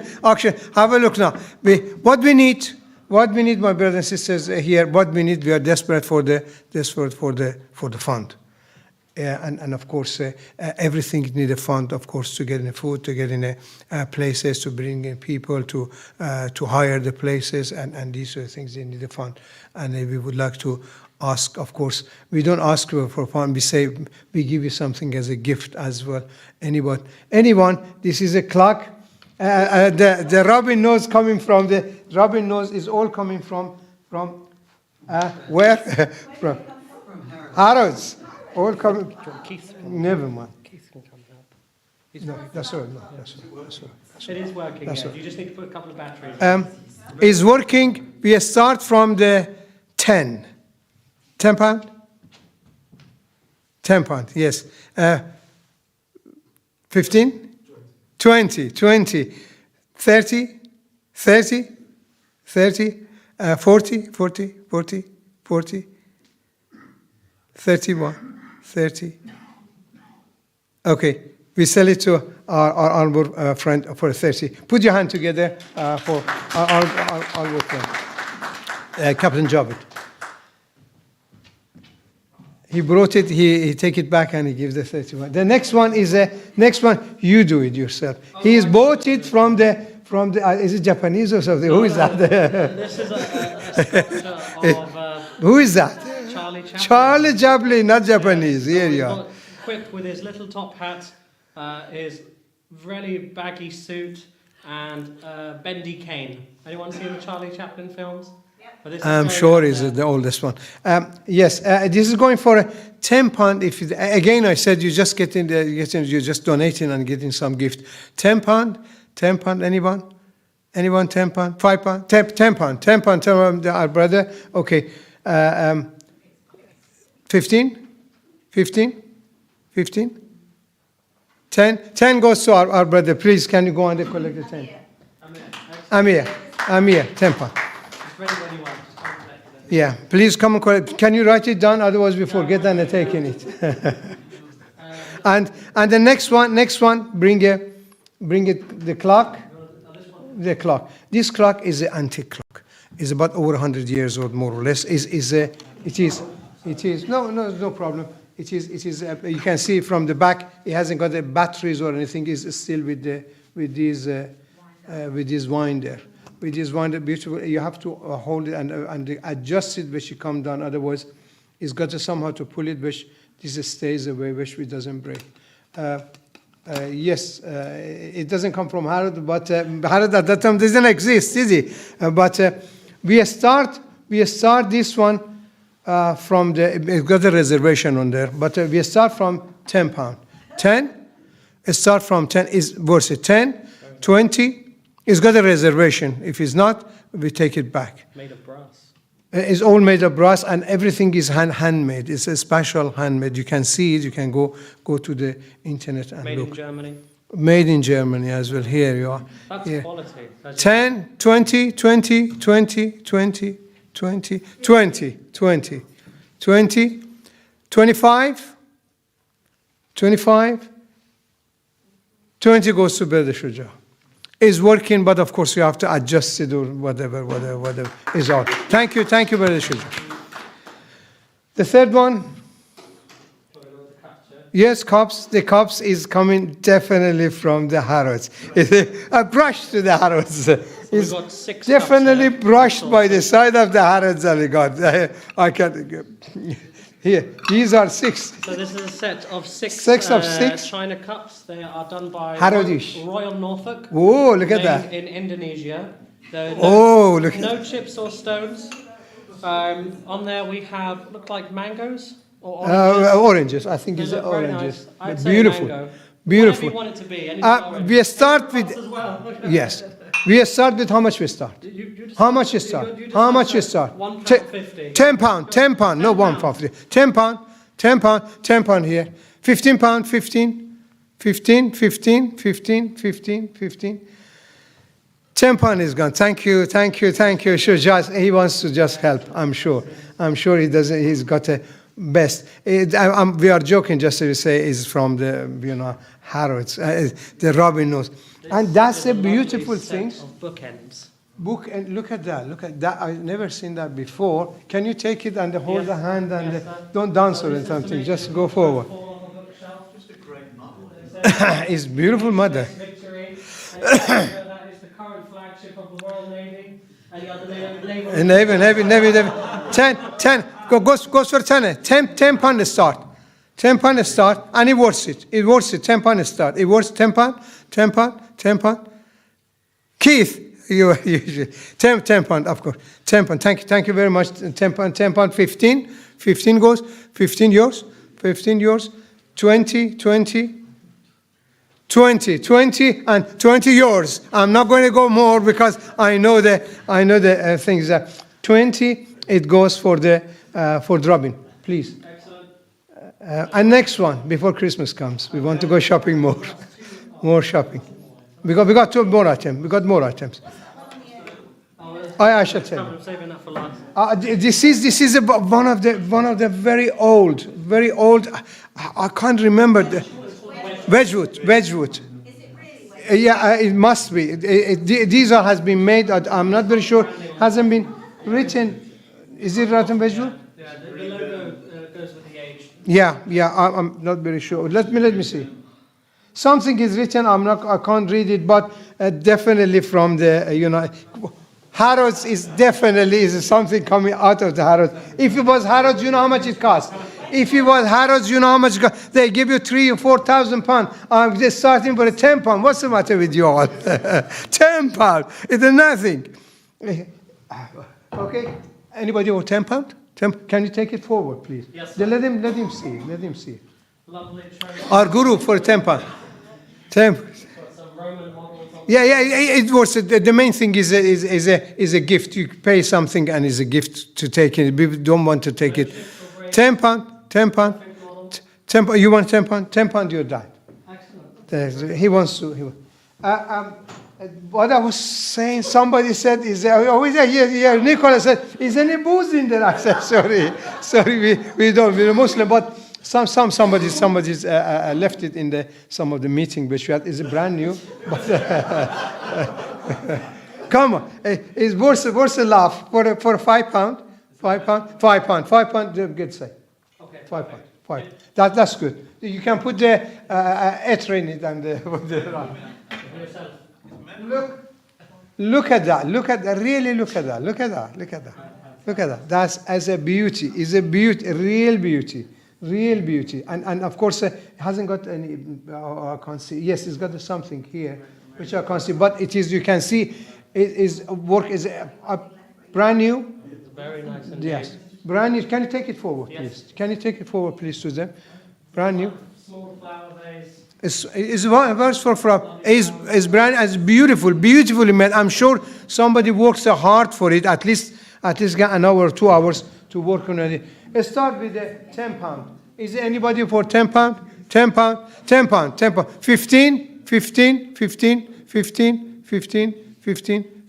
£10 goes to our brother. Can you get? Yeah. Okay. Good. And this is of course, it is one of my gifts which they give me anywhere here and there. I used to go to United Nations. A gift. Everybody wants to give to each other. It's a very good old pen and ink.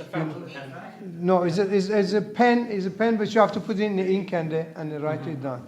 It's for a calligraphy or so. It was there, and I said I bring it for a £10 is worth much more than that. These are £10. Can we see it? Yes, of course. It's good for to have it. It's got the ink. It's got the thing, and it's a £10. £10 worth it. You know, £10 is nothing these days. Here, £10. £15. £15. Joint 20. Thank you, very kind of you. Joint 20, put your hand together for joint 20. Okay, anything else? That's all we saw. How much we raised? Oh, God, mental math. How much we raised?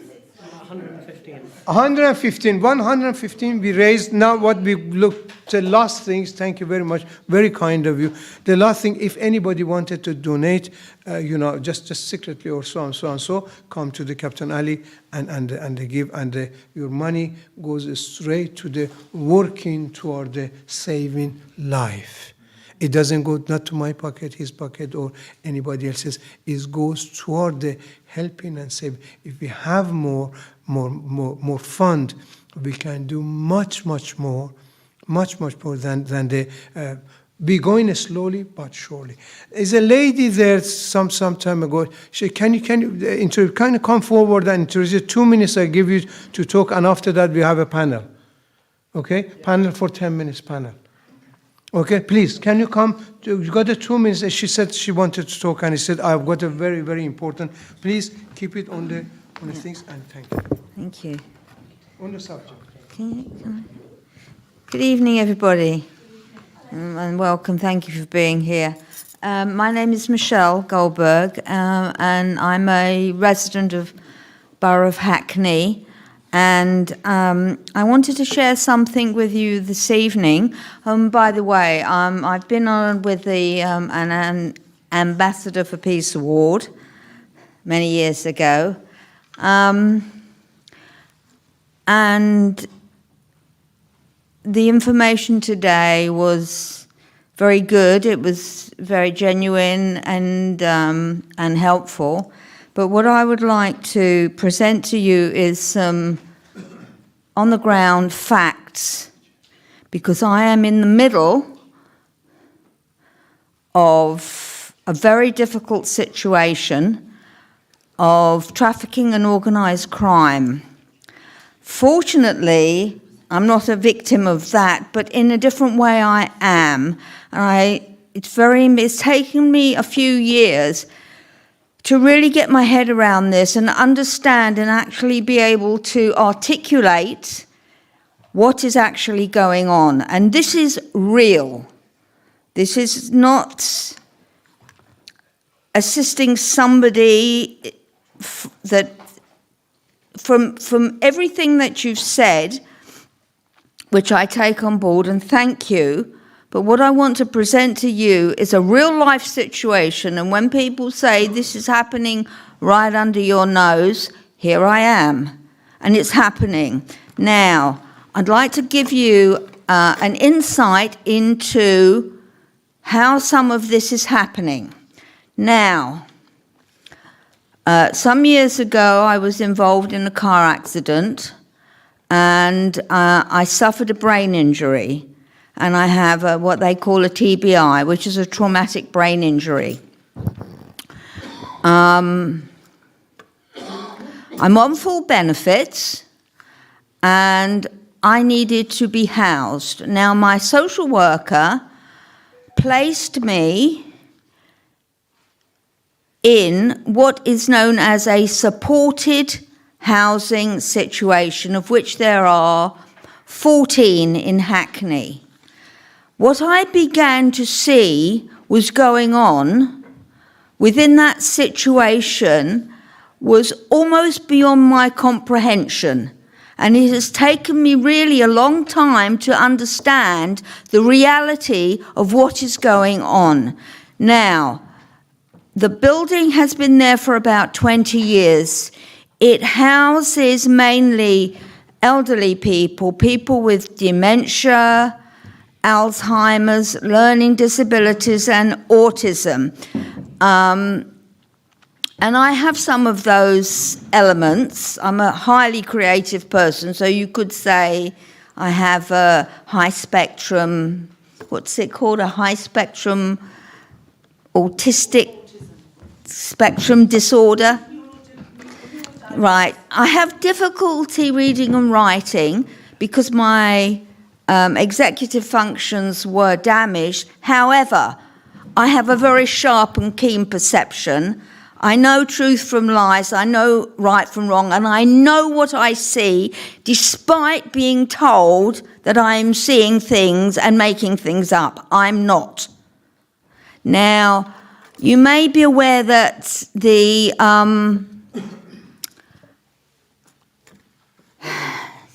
computer system crashed. What didn't crash? It was hacked a few years ago. I have a suspicion that what actually happened was because Hackney is a hub of trafficking, and especially children. And I know there were so many things that have happened over a period of time, and I'm joining all the dots, and I'm listening to people, and I'm telling you that this is a real situation. This is going on, and it needs to be seen. Now, recently, we lost one of the individuals, very sweet lady, into butterflies, autistic, had difficulty communicating. But I could communicate with her, and I can communicate with most people there. We have a housing office and we have a carers office. The carers are under Hackney Council. At the beginning of the century, there was a big case called the Bernie Crofton case, where 500, 600 people were brought into the country illegally, and I can tell you where they were from, but you'll probably go, oh, racism, but it's not. This is fact. They're from just a country, and they have situated themselves, established themselves within Hackney, and they have placed people all over Hackney. Now, where I live, it's the carers. Now, outside of all the flats is what's called a key safe. In that key safe, there is a key into that property. And because of the disability, and this is the exploitation, the carers can, at will, go under the auspices of being a carer, can go to that key safe, take the key, go into the property, whether the person is in or not, and they help themselves. And this goes on a daily basis. And if you say anything, oh, she's got dementia, or they don't remember, and this is how they operate. And the key people are inside the council now that they report to. Now, I know who the ringleader is. I know who the people are. When I say good morning, I'm ignored. Now, I don't use the carers. I'm the only one in that building. I am under direct payment, and I have somebody that comes in, but they're not coming in at the moment. But I'm still being billed, of course. And recently was billed of £1,400, which I didn't know, which I didn't owe. So again, you know, there's the financial side that's going on with the exploitation. But a few months ago, I went to speak to the housing office, and they're a waste of time, but only to be told that somebody had passed away. Now, I knew this woman, and she was autistic, and when I was told that she'd passed, and this was the Monday, and she'd passed on the Friday. There was no funeral told to us. We knew nothing about it. It wasn't. It wasn't. No, this is very important. This wasn't announced. This wasn't announced. We are short of time. Let me finish the sentence. It wasn't announced. I would have gone to the funeral. I'm sure a lot of people would have gone to the funeral. However, before that, I always go out of the back so I don't have to deal with the carers, the organised crime syndicate. But one day I did go out the front and I saw this woman. I was shocked. She was a sprightly, blonde, middle-aged woman. She had become haggard, aged, grey. She looked 50 years older. And it was really frightening. I have called this into the police as a suspected murder because of abuse. And I know she was abused because I'm being abused as well. And when I asked her about it, she acknowledged. Keith, excuse me. So I just, so that, well, there's a lot more to tell you, but this is going on. This is going on right under our noses. Thank you very much. Very kind of you. I honored you to come. Put your hand together. Put your hand together. Okay, thank you.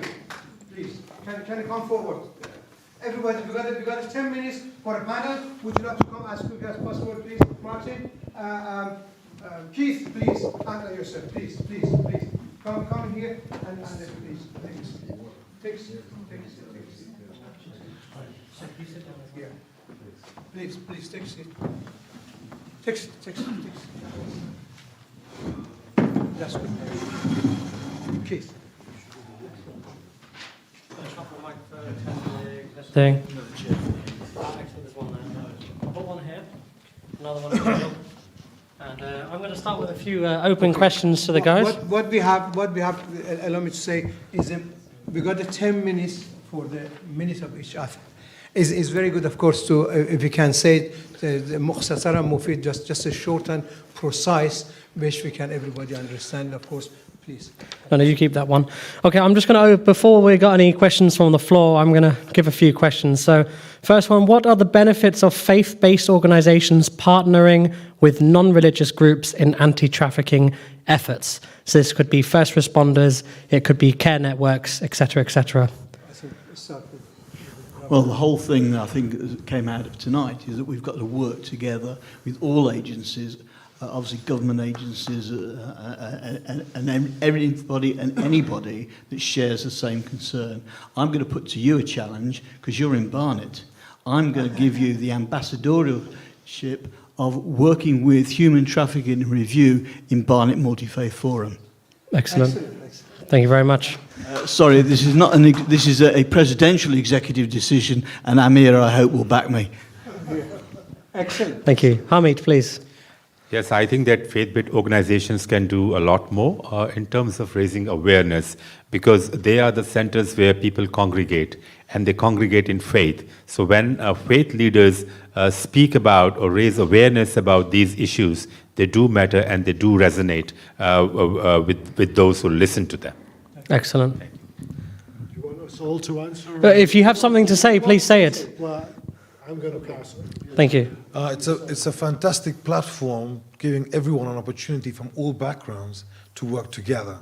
The important thing is to remember that to solve the issue, which is the most important part. And it gives a platform for everybody to get together and work, and that's the most important thing. The energy is positive. Brilliant. Keith? Okay, what we would like to say, of course, in here at the moment, as our honourable friend Rabbi said, my brother said, we need to work together, and very soon, by the grace of God, we are trying to organise a committee of the. We have a Stop Human Trafficking. We got a committee or subcommittee of the organisation, which faith-based. And we can take it to all over the world, United Nations, and raise our concern. It's a very important. They say 1,000 years of a journey, start with the first step. That's all. Excellent. No, that's fine. This time we're going to go the other way, and I'd like Keith and Martin to add to that. So this one's a bit more of a controversial one, so please speak your mind, because we're here to break down the barriers, okay? How can faith communities ensure they don't inadvertently victim blame those affected by trafficking or modern-day slavery, especially when the survivors are seen through a moral or a religious lens? So this is more looking at, do we look at them and follow the stigma as these people have failed in life, or how can we improve that to help the process? So please, from the leftist side. Good. Well, I think one of the things that every faith can learn from is to be a little more open and less exclusive. I go to church regularly at St James's Church, Piccadilly, and we make a point of opening up that church because we realise some people have never actually been in a church before. Many people will never have been in a mosque or a gurdwara. And to actually... In a synagogue. Yeah, or a synagogue. And to make it open for people to feel welcome, that they can come in, even out of curiosity, is a way of breaking down barriers for religions mixing within the community. And that's part of it, because a religious faith will have authority if it is actually shown to be representing its values, but not in an exclusive way. And I think that goes to the core of what you were saying about the way you treat victims and people like that. Yes, you have to be realistic. It's like migration. There are economic migrants who masquerade as asylum seekers. But to go on and say that they're all economic migrants masquerading as asylum seekers is completely fallacious. You can say that the boat people coming across on the dinghies are people who shouldn't be here.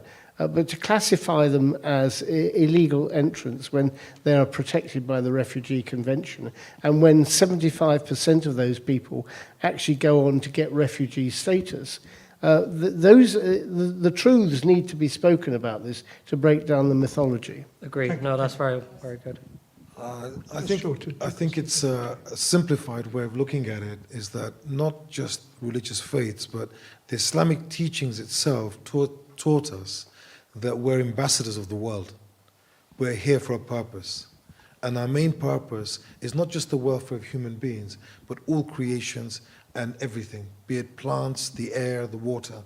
Everything is a living entity. And the important thing is that we've lost values.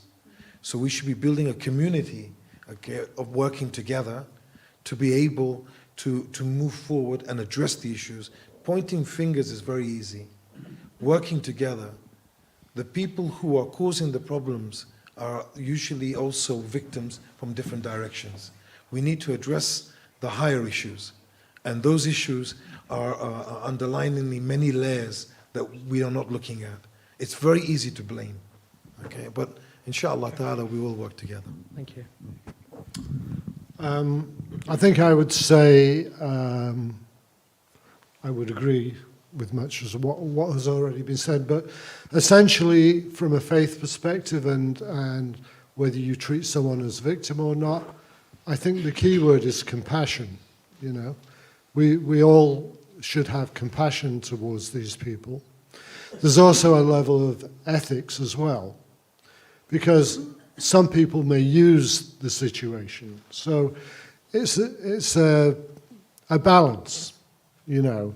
You have to have compassion, but you also have to understand about ethics and the ethics of the individual that's involved. Mm-hmm.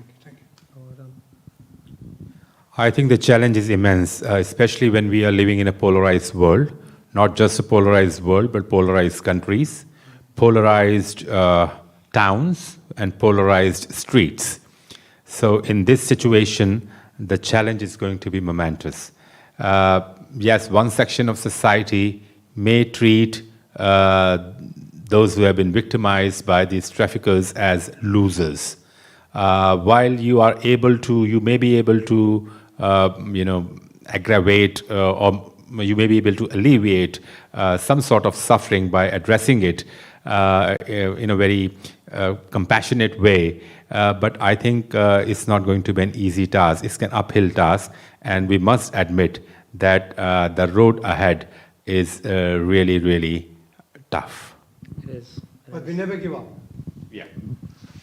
We don't. I tried through my talk this evening to explain the different faiths' scriptural understanding of human trafficking and the dignity and human rights. What we now need to do as a group of people is to convince our leaders and our rabbinic leaders, our Islamic leaders, our faith leaders, that they need to put this message across to their communities. So they need to lead, and the communities need to gather together to empower themselves to attack this issue. So in a sense, I wish to combine those textual works that we've done with action. And what I heard tonight is absolutely, obviously from various things, but from the Punjab, horrendous. Mm-hmm. Yes. Where you mentioned, I think that the government are trying to do something, but where is that? Where's that information? Mm-hmm. Where do we hear it? No, I don't want to specifically talk about a Sikh issue, but it's everybody's issue. Mm-hmm. So we don't need to make the victims, but we also need to ensure that the oppressors are criminals. Absolutely. And they are not part of society, in other words, respected society. They are criminals. And whether they come from Syria, Morocco, Israel, or Palestine, they are criminals. Yes. Yeah. The last thing I have to say, the user of this is a criminal as well. The user, the people, if they was not using these people, for example, if there were no pedophile, if there were no person which goes to the, somebody else's, for example, woman for sex, if he didn't use it, they are criminal as well. We have to get him. The people who are abducting him and bringing him, and the people who are using him. If we stop using the people, there is no need to people bring it. You know what I'm saying? These perpetrators bring it. Thank you. I can open the floor to just 2 questions, and this have to be questions, not statements. Thank you. Just to one person, please. Just one. When we're talking about the Punjab and about the situation with those fake visas, interestingly enough, I did follow that on the Modern Slavery 2015, being world leading again. That came through about the fake visas and everything. But what's even more interesting is the fact that after COVID, care homes and agriculture, they couldn't get anybody to do the jobs. So they made the visa system so much easier to bring people into the United Kingdom, and they lowered the standards of coming into the country. And those same people that you're talking about were exploited legally into the country. And the problem that you've described is immensely important for the gang masters to actually identify and sort out, because there's a big educational issue in all over the world that needs to be addressed to make them aware there's a legal way you can come into the country, a safe way, rather than these frauds that are going about. And what you said today is spot on. You know, it's a huge problem in the world. Thank you so much. I just want to add that a lot of people, they do come in the country legally. They come on a student visa or a work visa, but they come under the false promise that they're here to work and they're going to have a good life and they're going to get a profitable life. They'll send money. As soon as they get here, straight away, documents are taken, they're put in squalid conditions, they're told if you say anything, we're going to kill you, we're going to kill your family back home. This is what happens. Right. This is human trafficking for the purpose of exploitation. So, last question, anyone in the room? Otherwise, we'll close down. The gentleman at the back. Just a short question, because we're going to have something to eat. I know that you are talking about the trafficking, happening in this country. But I come from a country called the Democratic Republic of the Congo, where the people, are experiencing, such a level of poverty beyond belief. And everybody's ready to leave the country because they say, if we can sell that country, let us sell the country. We can go wherever we want. You see? And even the minister of religion, they are being involved to assist the people getting away out of the country. So they are not trafficker in suit, they are a trafficker with holy text. 1 minute. Well, that's a very good bit there. I spoke about child labour there, but one thing that we have to look at is ethical consumerism. Anyone know what that means? I mean, we must consume something that comes from an ethical place. For example, what's big in the Democratic Republic of Congo is the mining of cobalt, which is in vast quantities used in the electric car industry. So by using an electric car, by using mobile phones, by taking them from the long locations, we are aiding child labour and forceful labour. Last question. I don't have the question, sir. Just I have 2 minutes or 1 minute. Just I want to give a message. That's it. I'm coming from Sri Lanka, which is it's a beautiful island in near India. Right. I'm a Sri Lankan Tamil. I'm a Hindu. Right. In our country or all over the country, which I have seen it, because of some ethnic conflict is still going on. That's the reason also people are moving from there and they are coming illegally. That's one thing. Another one, I have seen a lot of Albanian, or I have read that how many immigrations comes to UK. So I think it's at the present, the Albanians are first place as immigrations. And so also I have seen a lot of countries, actually the regions here, so Liverpool, London, and Birmingham, and there are a few places are too much immigrations. So what we have to do, according to my point of view, we have to give awareness the people who live in the particular places. It will be more helpful, and especially for women when we are talking about children's, and when you talk about 11 to 15, I think the women should know more than, because they are normally collaborate with kids in the houses, and I think we have to give more awareness to women. But I have seen here, I don't have enough women here, so I feel like women must take some advance, or they have to work a little bit hard for the country. Yes. Thank you so much. Thank you. At least we got the Hindu sister talking as well. I think Dr. Fortini wants to answer. Please take a seat. Answer the ladies. Yes, thank you. Thank you for your question Thank you for your question about paradise. I just would like more information to give you. One of the first languages which the New Testament in Bible have been distributed in the world, it was Greek language, and in Greek language, much before English language, when you can been translated. So in Greek language, heaven it's a paradisos, and paradisos, which also divided in two words, para to Adi, Paradisos, that's why they translated like paradise, and later in English translation version, it's called heaven. But the very first original name was a paradise, which have been also mentioned by Jesus in New Testament and Bible. Thank you. Thank you. I think we'll close it, please. Can we have a photo together? Yeah. Yes. Would you like to just 1 minute to add this? He has been doing it last week. Please. Just stand down and say. Stand and say. Why don't you sit down? Would you like to sit? No, I stand up.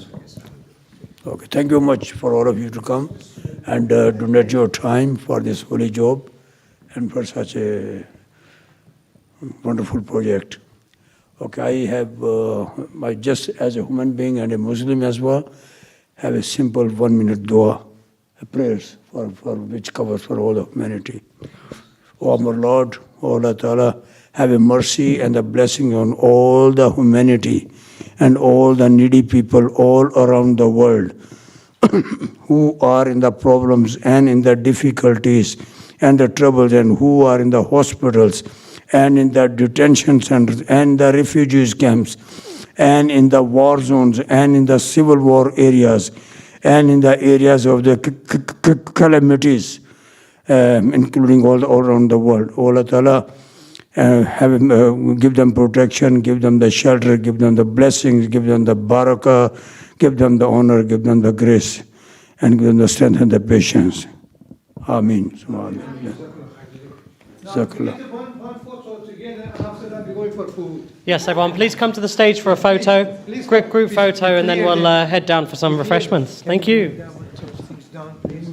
Bring your chair down because some people are sitting. Some people are sitting. Down.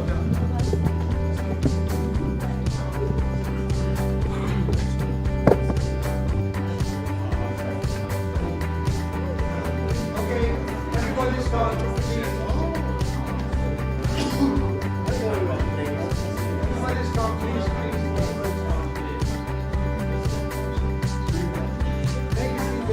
The younger person.